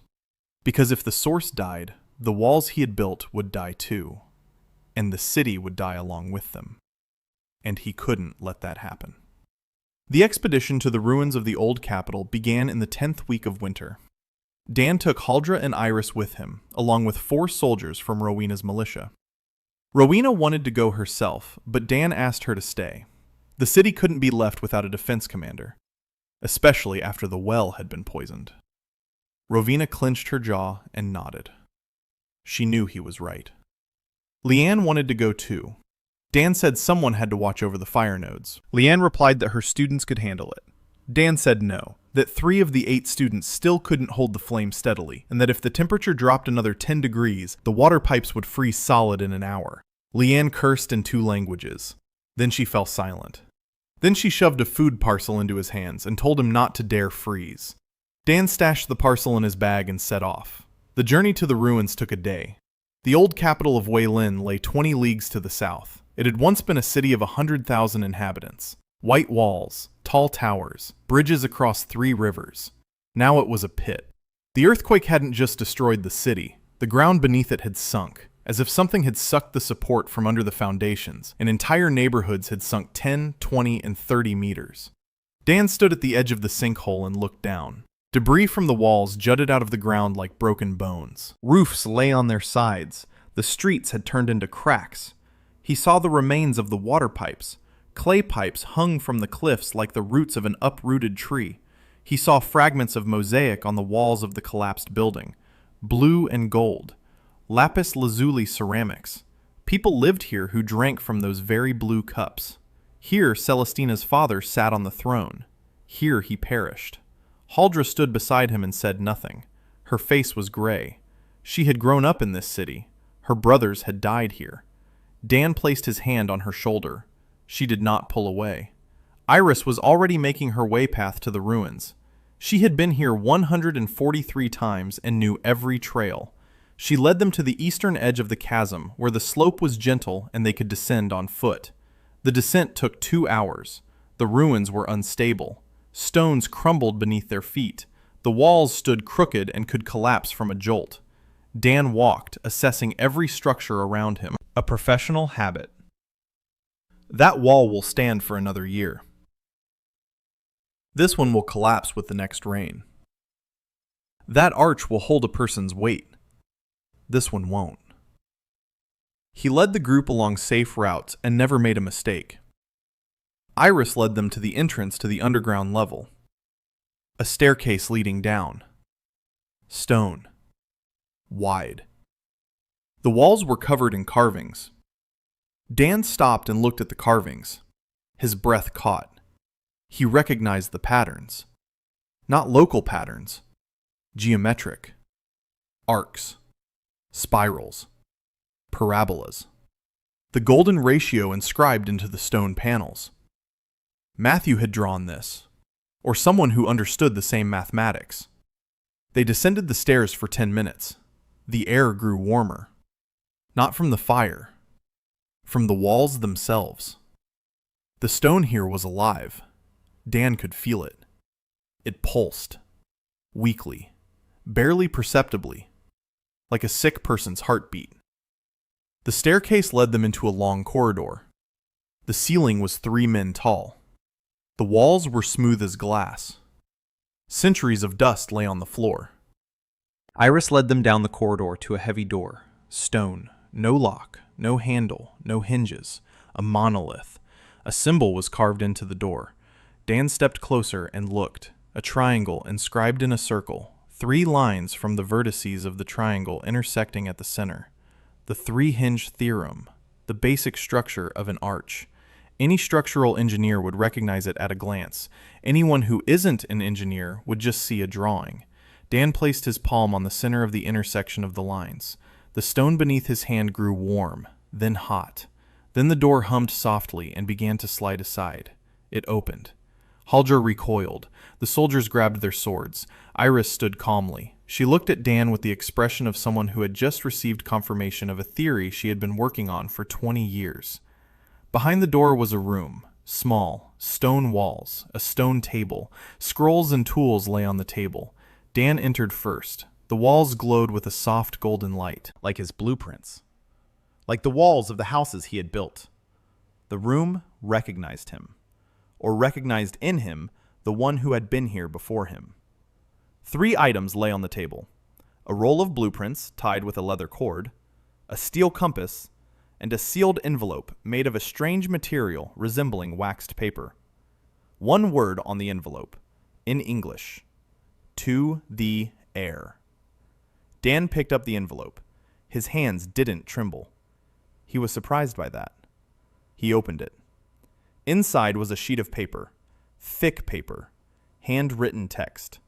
Matthew Rayburn's Victorian handwriting.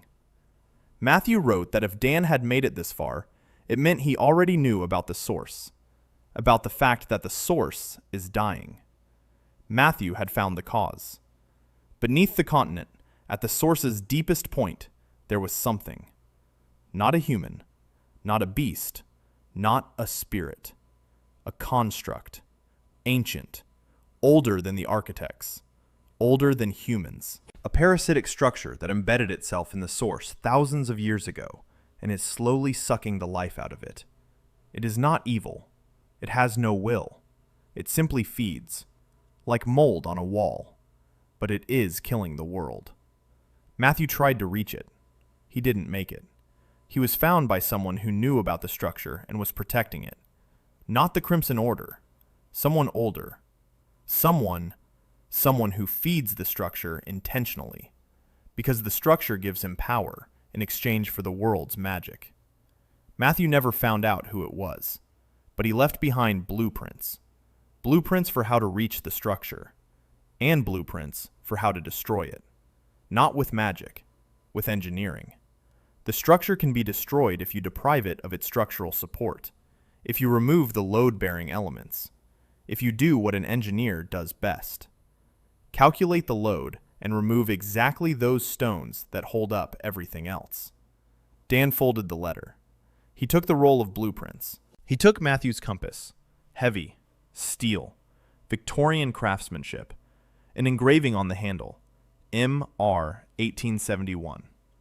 2 compasses, 2 engineers, 150 years, 1 surname, 1 task. He left the room. The door closed behind him. Haljar watched him. She didn't ask what he had found. She saw his face. Iris looked at the roll of blueprints in his hands. She didn't ask either. She knew. Climbing out of the ruins took 3 hours.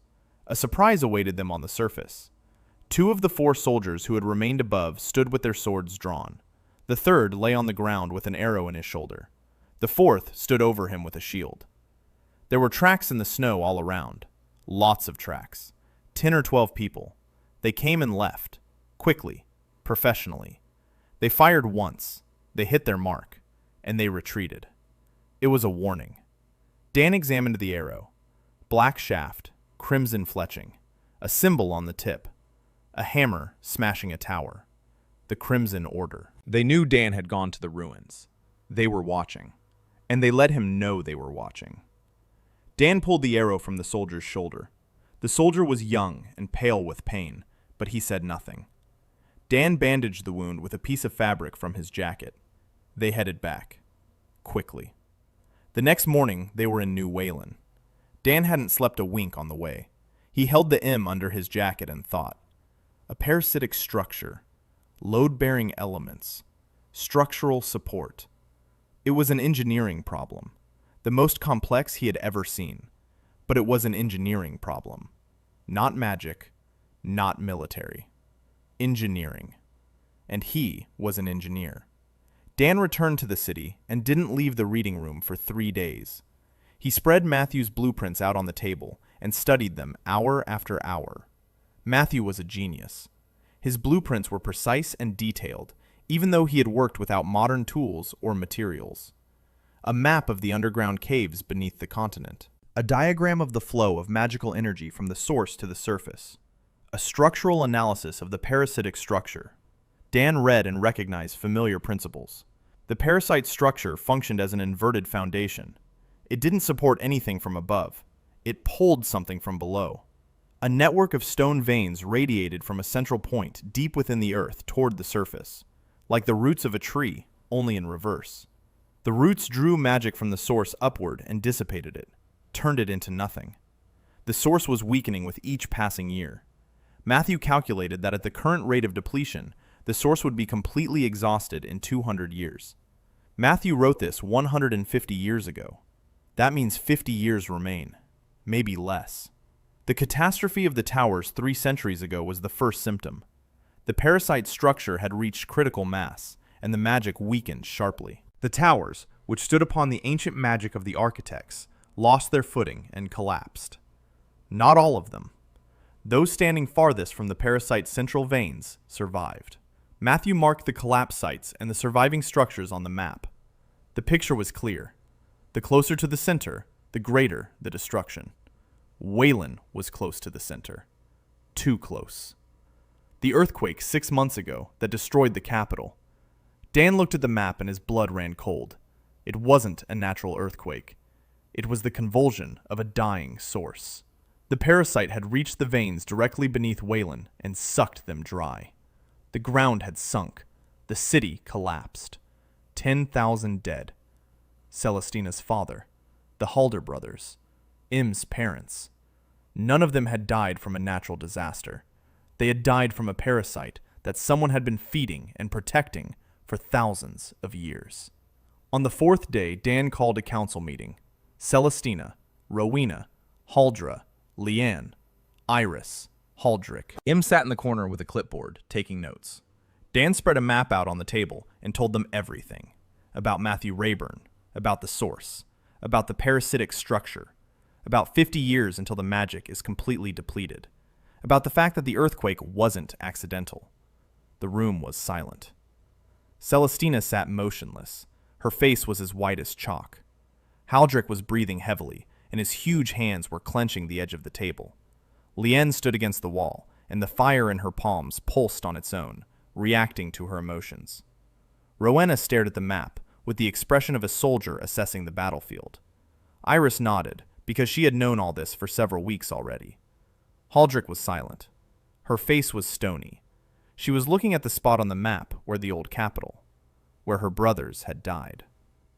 Celestina spoke first. She asked if it could be stopped. Dan replied that it could. Matthew laid out the plan. The parasite is a structure. Every structure has load-bearing elements. Remove the load-bearing elements, and the structure will collapse. We need to descend to the center of the parasite and destroy 7 key nodes.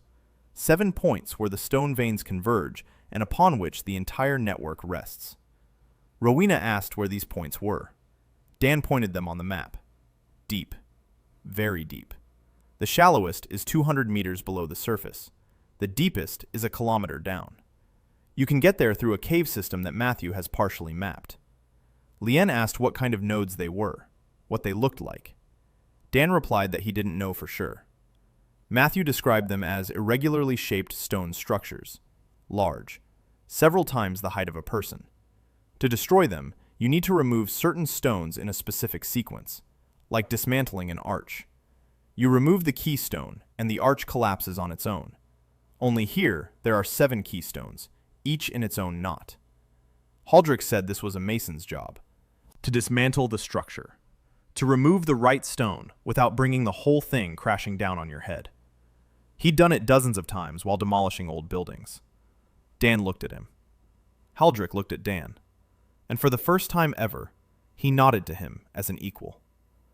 Celestina said there would be an expedition, but not now. First, they needed to prepare. Assemble a team. Secure the city for the duration of their absence. and deal with the Crimson Order, which obviously knew about the parasite and was protecting it. Dan agreed. The preparations took 3 weeks. 3 weeks during which Dan kept building. The shacks were torn down one by one. Houses went up in their place. Real houses, for every family, with a stove and a window and a door in the right place. Every evening, Dan walked through the city and talked to people. He asked how they were doing, what they needed, what was bothering them. He took notes. He memorized. He made changes to the plans. The city changed every day. It grew. It breathed. The academy graduated its second class of students, 32 people, among them 8 women. Haldrick led them on their fieldwork and made no distinction between men and women. He had changed. Not immediately, not completely, but he had changed. He saw his daughter overseeing a construction site and how the workers obeyed her not out of fear, but out of respect. He saw how M calculated in her head faster than he could with 40 years of experience. He saw how Leanne heated the water pipes with fire and the city didn't freeze. And he began to understand that a world where women aren't allowed to build is a world where half the workforce stands idle. He didn't speak of it aloud, but he stopped flinching when a woman picked up a trowel. In the 12th week of winter, a lone rider approached the city gates, in a crimson cloak, unarmed, without an entourage. He gave his name, Magister Corvus Crimson, Supreme Hierarch of the Crimson Order. Rowena wanted to arrest him on the spot. Dan stopped her. He told her to let him in. Corvus entered the city on foot. He left his horse at the gates. He walked down the main street, looking around, at the houses, at the school, at the people, at the children running past him, laughing, at the woman carrying a basket of blue cups from the kiln, at the old man who sat on a bench by a warm wall, basking in the winter sun. Dan met him at the school. They sat inside, in the auditorium, at the students' desks. Dan placed a teapot and 2 cups on the table. Blue, lapis lazuli. He poured tea. Corvus was a tall, thin man in his 60s, gray hair, clear blue eyes, the face of an ascetic, hands with long, slender fingers, not the hands of a warrior, the hands of a scholar. He took a cup and took a sip. Then he looked at the blue glaze, at the thin walls. He set it back down. He said he had come to talk. Dan said he was listening. Corvus spoke calmly and evenly. He said that the Crimson Order had existed for 300 years. Since the night of the catastrophe, that the Order was founded by those who witnessed what happened and decided that the knowledge of the Zodchi was too dangerous for ordinary people. That a single person with the power of a Zodchi could build a city or bring down a continent. That Matthew Rabburn was an example of this. He built for 40 years, and then the towers collapsed. Corvus said he didn't know exactly what had happened back then. No one knows. But the result is clear. Tens of thousands dead. Entire kingdoms destroyed in a single night. The Order decided that such power should not be accessible to anyone. Neither the wise nor the foolish. Neither the good nor the evil. No one. Dan listened. Then he asked about the parasitic structure beneath the continent. Does Corvus know about it? Corvus fell silent for 10 seconds. Then he said he knew. Dan asked if he knew that it was killing the source of magic. Corvus said he knew that too. Dan asked if he was allowing it to happen. Corvus looked at him and his eyes turned icy. He answered that he did. Because a world without magic is a world without architects. A world where towers don't fall because there's no one to build them. A world where no one can destroy 100,000 lives with a single blueprint. A safe world. Dan looked at him. Then he looked out the window. Outside the school, children sat at their desks learning to count. Agnes wrote numbers on the blackboard. The children repeated them. They laughed. They nudged each other. Dan turned to Corvus and said he understood his fear. He understood his logic. And he disagreed. Because a world without magic is a world where walls don't keep the heat in. The plumbing doesn't work in the winter. Houses last 3 years, not 300. A world where children freeze in tents and the elderly die of cold. Corvus said that this was the price of safety. Dan replied that he wasn't willing to pay that price with other people's lives. Corvus set his cup down on the table. He stood up. He looked at the children outside the window, then at Dan. He said that Dan understood he had to kill him. Dan replied that he understood, and added that the tea had gone cold. Corvus stood there for 10 seconds. Then he turned and walked out, without looking back. He mounted his horse and rode away. Rowena stood at the gate with her sword at the ready. Corvus rode past her without turning his head. Dan came out of the school and watched him go. Leanne approached and stood beside him. She asked why he had let him go. Dan replied that Corvus wasn't a villain. He was a fanatic. A fanatic with logic. That's worse than a villain. A villain can be defeated. A fanatic can only be dissuaded. Or killed. And Dan doesn't know how to kill. Leanne looked at him. Then she said she knew how, and that if Corvus returned with an army, she would stop him. Dan looked at her. A small, angry girl with fire in her palms, who had come to town 3 months ago with a broken arm, who was now heating the water supply for 23,000 people and teaching half-mages and bringing him lunch every day, lying every time that she'd made too much. He quietly said thank you. Leanne turned away and walked off at a brisk pace. But Dan saw that the tips of her ears had turned red. Preparations for the expedition took another 2 weeks. Dan studied the cave map every night. 7 nodes. 7 points where the parasite's veins converge and upon which the entire network rests. Matthew had numbered them.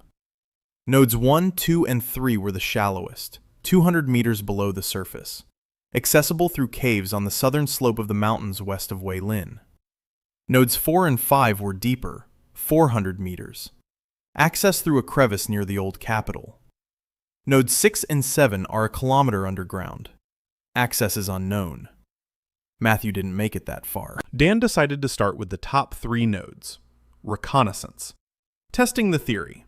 If destroying the first 3 nodes weakens the parasite, it will prove that the plan works. The squad. Dan. Haldra as a mason. Haldrick as an experienced demolition expert. Leanne as a source of light and fire in the dungeons. Rowena as a fighter and commander in case of a confrontation. Iris as a translator of the ancient inscriptions that Matthew had described on the cave walls. 8 soldiers from the militia. M stayed in the city. Dan left her in full charge of the construction crews. She paled when he said that. Then she clutched the board to her chest and nodded. She was 17. She was managing the construction of a city for 23,000 people. Dan believed in her more than anyone else. Celestina stayed in the city. She stood at the gate as the detachment rode out. She looked at Dan. He rode up to her and leaned down from his horse. He said he'd be back. She replied that she knew. Then she added that the rocking chair still creaked. Dan smiled and said he'd fix it when he returned. The journey to the caves took 2 days. The southern mountains were low but steep. The snow was knee-deep. The horses struggled to walk. Leanne warmed the trail with fire so the snow would melt before their hooves. It drained her strength, but she didn't complain. They found the entrance to the caves using Matthew's map. A narrow crevice in the rock face, 100 meters above the valley. Dan examined the entrance. The rock around it was strange. Not local rock. Dark, almost black, with veins that faintly pulsed purple when viewed in the semi-darkness. The parasite's veins. They had grown through the rock like roots through soil. Dan touched a vein with his finger. Cold. Not physical cold. Something else. As if the stone were drawing heat from his hand, from his thoughts. He pulled his hand back and looked at it. His fingers were intact. But the feeling of emptiness lingered for another minute. They entered the cave.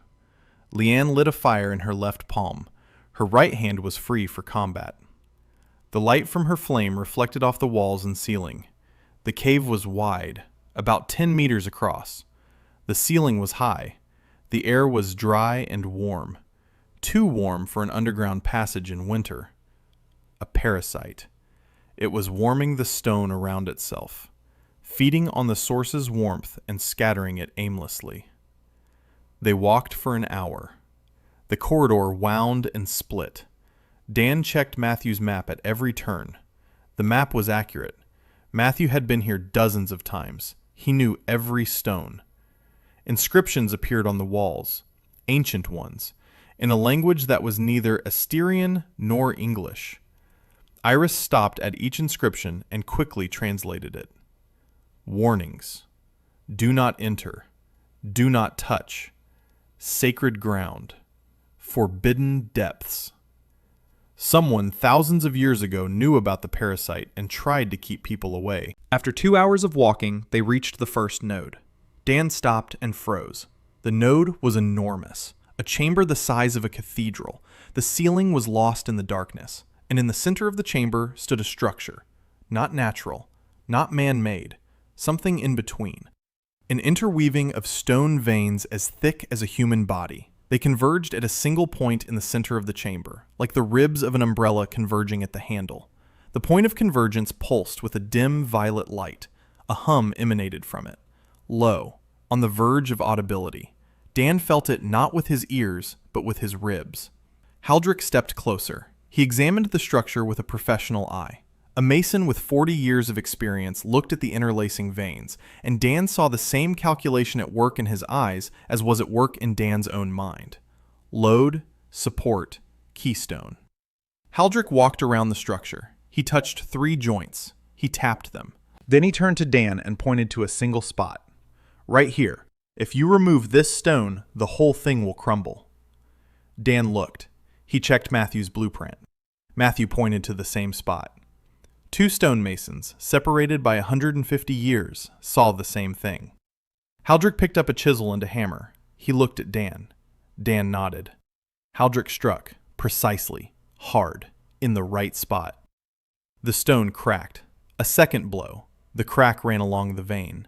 A third blow. The keystone split in 2 and fell out. The structure shuddered. The rumbling grew louder. Then it cut off. The veins began to crack one after another, slowly, like ice melting in spring. A violet glow flickered and died. The chamber was filled with silence. Haldrick stood with a chisel in his hand, staring at the crumbling structure. Then he turned to Dan. His face was calm. He said it was done. The first node, 1 of 7. Dan took out his notebook and wrote it down. Time of destruction, structure's reaction, Decay rate.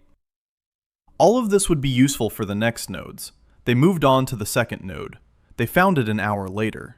Smaller than the first, but the structure was the same. Haldrick found the keystone again in a minute. 3 strikes, decay, silence. The third node was farther and deeper. 3 hours' walk through narrowing corridors. Leanne led the way with a torch and cursed every time she bumped her head on the ceiling. Rowena brought up the rear with her sword drawn.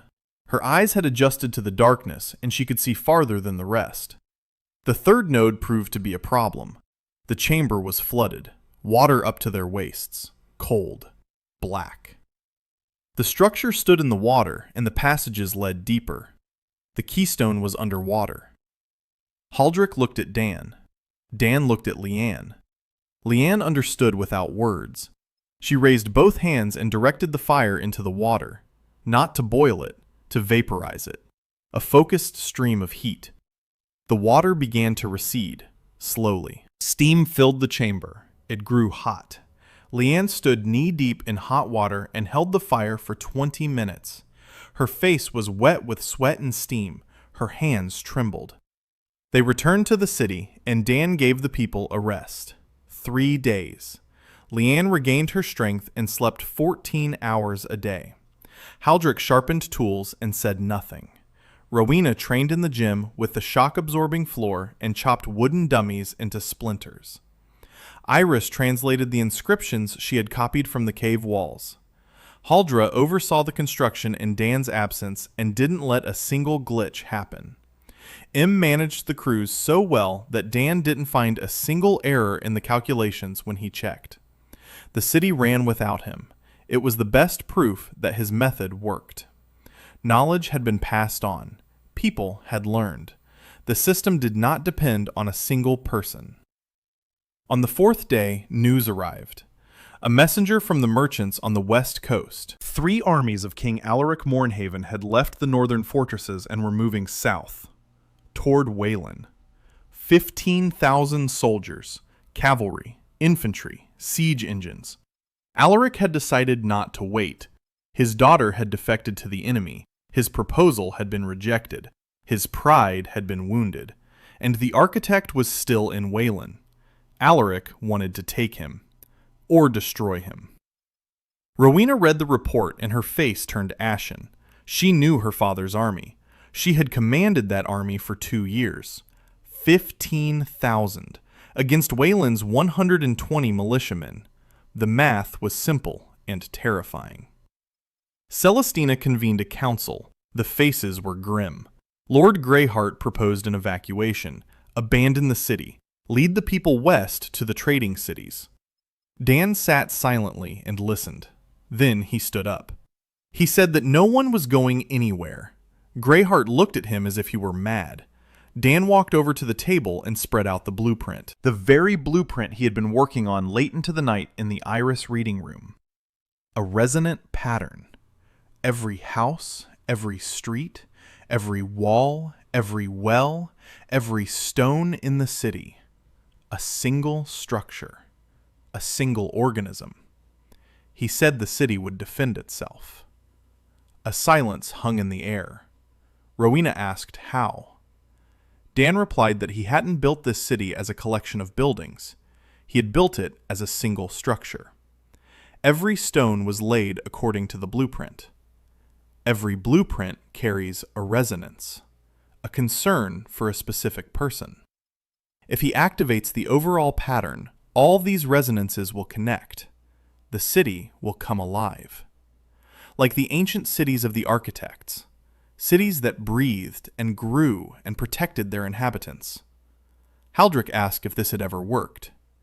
Dan replied that it hadn't. It's a theory, based on principles he'd seen on a small scale. A house for the widow Martha, warm without a fire. Walls that set in a matter of hours. Stone that remembers intent. If it works for a single house, it might work for a city. It has to work. Celestina looked at him. She asked, what if it didn't work? Dan paused. Then he said that in that case, Rowena and the 120 militiamen would defend the walls the usual way, and he would stand beside them. Rowena sat up straight. She said that wasn't enough. 120 against 15,000. Dan replied that he knew. That's why the pattern had to work. They had 2 weeks before the army arrived. Dan worked those 2 weeks like he'd never worked in his life. During the day, he finished building the elements of the pattern. Every stone in the pavement, every pillar, every bench, every lamp post was part of the design. At night, he drew. He connected the elements. He checked his calculations. M sat beside him and counted. Haldra reinforced the walls and gates. Haldrick set up buttresses that Dan had drawn specifically to distribute the impact load from the battering ram. Rowena trained the militia to the point of exhaustion. 120 became 200, then 300. Men and women took up spears and learned to stand in formation. Leanne prepared fire traps along the perimeter of the wall. Controlled. Targeted. With a 31% efficiency rating. Each trap turned the strip of land in front of the wall into hell for the attackers. Iris found a description of an ancient defense system in Matthew's scrolls. The Zadchi towers didn't just stand there. They resonated with the earth around them. They created a field in which the stone became harder and the earth denser. The enemy was bogged down. Arrows were deflected. The walls repaired themselves. Dan read the description and understood the physics behind it. Standing waves in the crystalline structure of the stone, a resonance that strengthens intermolecular bonds. It works. It can work. Mornhaven's army appeared on the horizon at the end of the second week. 15,000. Dan stood on the main tower and watched. A forest of spears, banners, cavalry on the flanks, siege towers on wheels, battering rams, catapults. The professional army of the Northern Kingdom. Rowena stood nearby. She looked at her father's army, her face stony. Dan asked how she would attack this city. Rowena answered without hesitation. Catapults against the northern wall, a battering ram at the gate, assault ladders all around the perimeter at the same time, a breach in 2 hours. Dan nodded. Then he took out a pencil and a compass. He took out Matthew's compass. 2 tools, 2 engineers, 150 years. He placed both compasses on the stone parapet, points down. He closed his eyes and began to draw. Not on paper, in his head. The entire layout, every house, every name. Martha, the widow with the bad back. The children by the fire with empty bowls that are now full. The old man with burned hands who now eats hot porridge in the warm dining hall. M, who calculates the square roots of trapezoids in her head. Haldra, who sets corner locks more precisely than any man. Leanne, who cooks him lunch every day and lies every day. Rowena, who trains on the floor that spares her shoulder. Iris, who reads by the right light. Celestina, who cries in the rocking chair because she's been allowed to for the first time. 23,000 names. 23,000 people for whom he laid every stone in this city. The lines in his head flared up, all at once. The pencil in his hand glowed so brightly that Rowena recoiled. Matthew's compass glowed too. The city responded. The walls hummed. The stones in the pavement rang with a thin, clear chime. The smoke from the chimneys froze and rose in vertical columns. The walls glowed gold. Not brightly, warmly, like the light from a hearth. Like the light from a house where someone is waiting. The city awoke. The first volley from the catapult struck the northern wall. Stones the size of barrels flew in an arc and slammed into the masonry. The wall shook. Dust flew up. Rowena grabbed her sword. Dan opened his eyes and looked. The wall stood. At the point of impact, the stone cracked and immediately healed. Slowly. Like a wound healing. The crack filled itself. The stones around it shifted. They closed the breach. The wall repaired itself. A second volley. A third. The wall took the blows and healed.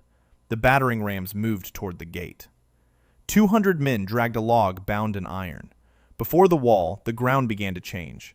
It compacted. It became sticky. The wheels of the siege engines got stuck. The battering rams slowed down. Soldiers dragged them across the ground that wouldn't let them pass.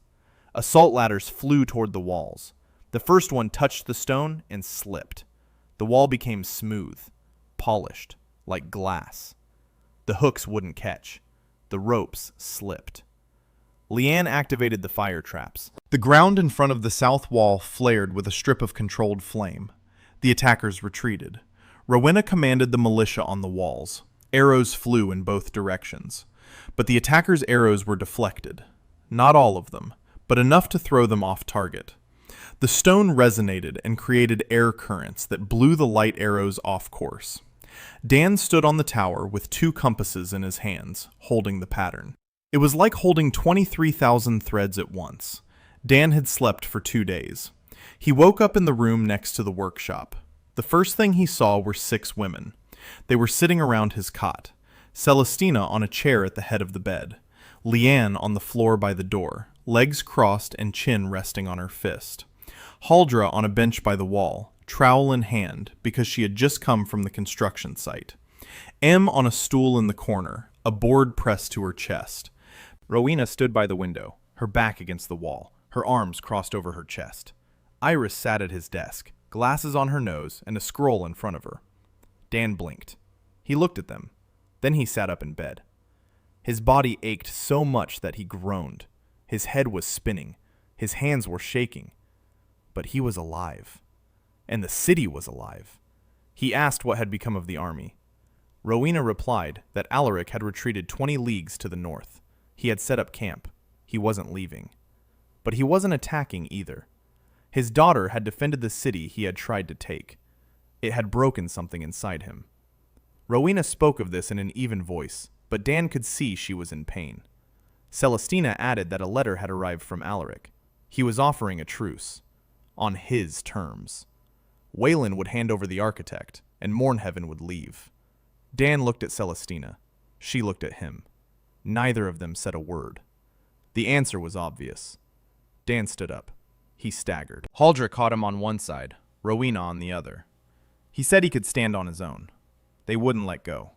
He sighed and gave in. For the next 3 days he recovered. He ate what Leanne brought him. He drank the herbal concoctions Gregor prepared. He slept. And he thought. 4 parasite nodes remained. Mournhaven's army stood 20 leagues away. The Crimson Order was preparing a response somewhere. There was no time. But his body wouldn't obey him. On the 4th day, he got up and went to see Iris. She was sitting in the reading room. Before her lay Matthew's blueprints and her own notes. She had been working these past 4 days while he slept. She had found something. A route to the lower nodes. Matthew hadn't reached them, but he had described the direction. Iris compared his descriptions with the ancient maps of the architects she'd found in the library. The 4th and 5th nodes were accessible through a fissure beneath the old capital. The 6th and 7th through a deep tunnel that began somewhere beneath New Waylin, beneath the city Dan had built. Dan looked at the map. Then he laughed. Quietly. Wearily. Of course. The source had called him here specifically. It had placed him on the hill near the refugee camp for a reason. Because beneath this ground ran a tunnel to the heart of the parasite. The source knew. The source had led him to where he was needed. Dan assembled a small squad. Himself, Haldrick, Haldra, Leanne, Rowena. 5 of them. No soldiers. Iris stayed in the city. She handed Dan a copy of the route and told him to watch his step in the dark. Dan looked at her. She looked at him. 17 years old. A barefoot girl who, 3 months ago, couldn't write her own name. Now she stood before him, holding out the expedition plan, executed flawlessly. He placed his hand on her head. She closed her eyes and pressed her forehead against his palm for a second. Then she stepped back, straightened up. Told him to come back. They found the entrance to the tunnel in the basement of the town's central building, under the foundation that Dan himself had surveyed. Haldrick tapped the floor and found a void. Dan traced the outline of the hatch on the stone. The lines flashed and the stone slid aside. A staircase leading down. Narrow, steep, ancient. The stone walls were smooth and warm. The veins of the source ran through here. Not the parasite, the source. Pure, golden, faint but alive. They descended for 4 hours. The tunnel went down and down. The air changed. It grew thick and heavy. It was hard to breathe. Leanne kept the fire going and her flame was dim. The magic here was weak. The parasite had sucked almost everything dry. They found the 4th node at a depth of 400 meters. Haldrick destroyed it in 5 strikes, faster than the first 3. He had figured out the principle. Each node was built according to the same pattern. 1 weak point, 1 keystone. Remove it, and everything falls apart. They found the 5th node another 2 hours later. It was larger, and the veins were thicker. It took Haldrick 12 strikes, but he managed it. 5 out of 7. The 6th node, 800 meters deep. They'd been walking toward it for 2 hours, through a tunnel that was getting narrower and hotter. The parasite's purple veins were thick here. They covered the walls, the ceiling, and the floor.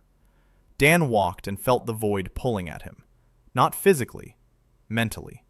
As if something were pulling thoughts from his head. Names, faces. He was beginning to forget who he was building houses for. To forget the name of the widow Martha. To forget M's face. He gripped the pencil and remembered. The pencil was warm. The names came back. He walked, holding the pencil, and remembered every name. The 6th node was guarded. They entered the chamber and saw 10 figures in crimson cloaks. Not soldiers. Mages. Destroyers. Battle mages of the Crimson Order. Rowena drew her sword. Leanne raised her hands, and fire flared in both palms. Haldra stood beside her father and took the hammer. The battle in the underground chamber was short, and terrifying. Rowena moved like a shadow. Her two-handed sword traced arcs in the cramped space, and every strike was precise. 2 mages fell in the first few seconds. Leanne countered the magical attacks with fire. Her efficiency was 31%. The Order's battle mages were at 6. The difference was decisive. Her fire was more precise and economical. She didn't hurl fireballs. She directed narrow streams of flame like a scalpel. Haldrick and Haldra covered Dan. He stood behind them and looked at the structure of the 6th node. He saw the keystone. The battle lasted 4 minutes. 6 mages of the Order lay on the floor. 3 fled into the darkness of the tunnels. 1 was dead. Rowena wiped her sword on the slain man's cloak. Her right shoulder was bleeding. An old wound had reopened. She paid it no mind. Haldrick approached the node. He struck it 7 times. The structure collapsed. 6 out of 7. The 7th node was the last, the deepest, a kilometer below the surface. The tunnel leading to it was nearly impassable. The parasite's veins were so densely intertwined that they had to hack their way through them. Haldra and Aldrich worked as a team, father and daughter, chisel and hammer. They carved their way through the stone veins like surgeons through diseased tissue. Dan followed behind them and felt the source's pulse, weak, fading, but alive, still alive. The chamber of the 7th node was enormous, larger than a cathedral. The ceiling was lost in the darkness. In the center stood a structure, the main one, the largest. Veins as thick as trees converged on a central point that pulsed with a bright violet light. The rumble here was deafening. Not a sound, a vibration. Dan felt it in his bones. A man stood near the structure, alone, in simple, dark clothing, unarmed, without the Order's cloak. Tall, thin. He had built the parasite, by himself, for himself, thousands of years ago. He had lived off the source all this time, thousands of years. The world was dying, and he lived. Dan looked at him, at the creature who had once been a builder, an engineer, a master builder, who built a structure to live forever and killed the world with that structure for 1,000 years. Dan asked why. Why live forever if the world around you is dying? The creature replied that the world doesn't matter. Life is important. It's life. Dan shook his head. He said that this wasn't life. It was parasitism, and that he was an engineer. And engineers build for people, not for themselves. He turned to Haldrick. Haldrick had already seen the keystone. Huge. 3 times a man's height. But the principle was the same. 1 weak point. The creature screamed. The sound was inhuman. The chamber shook. Stones rained down from the ceiling. Rowena snapped out of her stupor and lunged forward. Her sword sliced through the air in front of the creature. It missed. The creature moved like a shadow, but Rowena wasn't trying to hit it. She was distracting it. Leanne struck with fire, not at the creature, at the veins surrounding the keystone, weakening them, clearing the way for Haldrick. Haldra stood beside her father. They raised their hammers simultaneously, father and daughter, 2 stonemasons, 40 years of experience and 10 years of experience, 50 years combined. They struck at the same time. The keystone cracked. The creature howled. A second blow. The crack widened. A third blow. The stone split. And everything stopped. The rumbling ceased. The violet glow faded. The veins began to crumble, slowly, like snow from a branch. The creature stood in the center of the crumbling structure, and its body was changing. Thousands of years were catching up to it. Its skin was drying out. Its hair was falling out. Its eyes, which had been empty and white, became ordinary, old, tired, human. It looked at Dan, and in its gaze was something resembling gratitude or relief. 1,000 years, and finally, peace. It crumbled into dust, quietly, without a sound. The chamber began to glow, not purple, golden, warm. The source was awakening. The parasite's veins crumbled, and in their place others emerged, pure, golden, alive. The source sighed. Dan felt it with his whole body, like a wave of heat from beneath the earth, like the pulse of a massive heart that had been beating for 1,000 years, had nearly stopped, and was now beating again. They had been climbing back up for 6 hours. The tunnel was changing before their eyes. The purple streaks were fading. The walls were getting lighter. The air was cleaner, lighter. Leanne raised her hand, and the fire in her palm flared brighter than ever. She laughed. When they emerged, it was dawn. Dan stood in the main square of New Waylin and looked out over the city. The walls glowed with a quiet, golden light. Not because he was holding the pattern lived on its own. A source fed it from below. The city was breathing. Truly. People were coming out of their homes and looking at the walls. Children were touching the stones and laughing. The stones were warm, warmer than usual, alive. The news spread within hours. Mornhaven's army had left. Alaric had led his troops north. Something had changed in the earth. The soldiers could feel it. The ground beneath their feet had become different, alive, warm. They didn't want to fight against a land that breathes. The Crimson Order remained silent. Corvus had lost the mages in the dungeon, lost the parasite he had been protecting, lost his purpose. Dan didn't know what he would do next, but right now, it didn't matter. A week had passed. Winter was coming to an end. The days were getting longer. The snow was beginning to melt. The first wedding took place in the central square of New Waylin. 2 refugees, a man and a woman whom Dan had remembered from the very first day. He stood at the wedding and quietly told the newlyweds that he had built a house for them. The north wall is insulated with a double layer. The basement is dry. The stove is designed for 2 adults and up to 4 children. Be happy. The hall was in tears. Dan stood off to the side after the ceremony, in a work jacket, with a pencil in his pocket, with Matthew's compass in his inside pocket. Celestina approached him. She stood silently beside him. Then Leanne, then Haldra, then Em, then Rowena, then Iris. 6 women, each of whom stood beside him not because he had called them, because for each of them he had built something they had never had.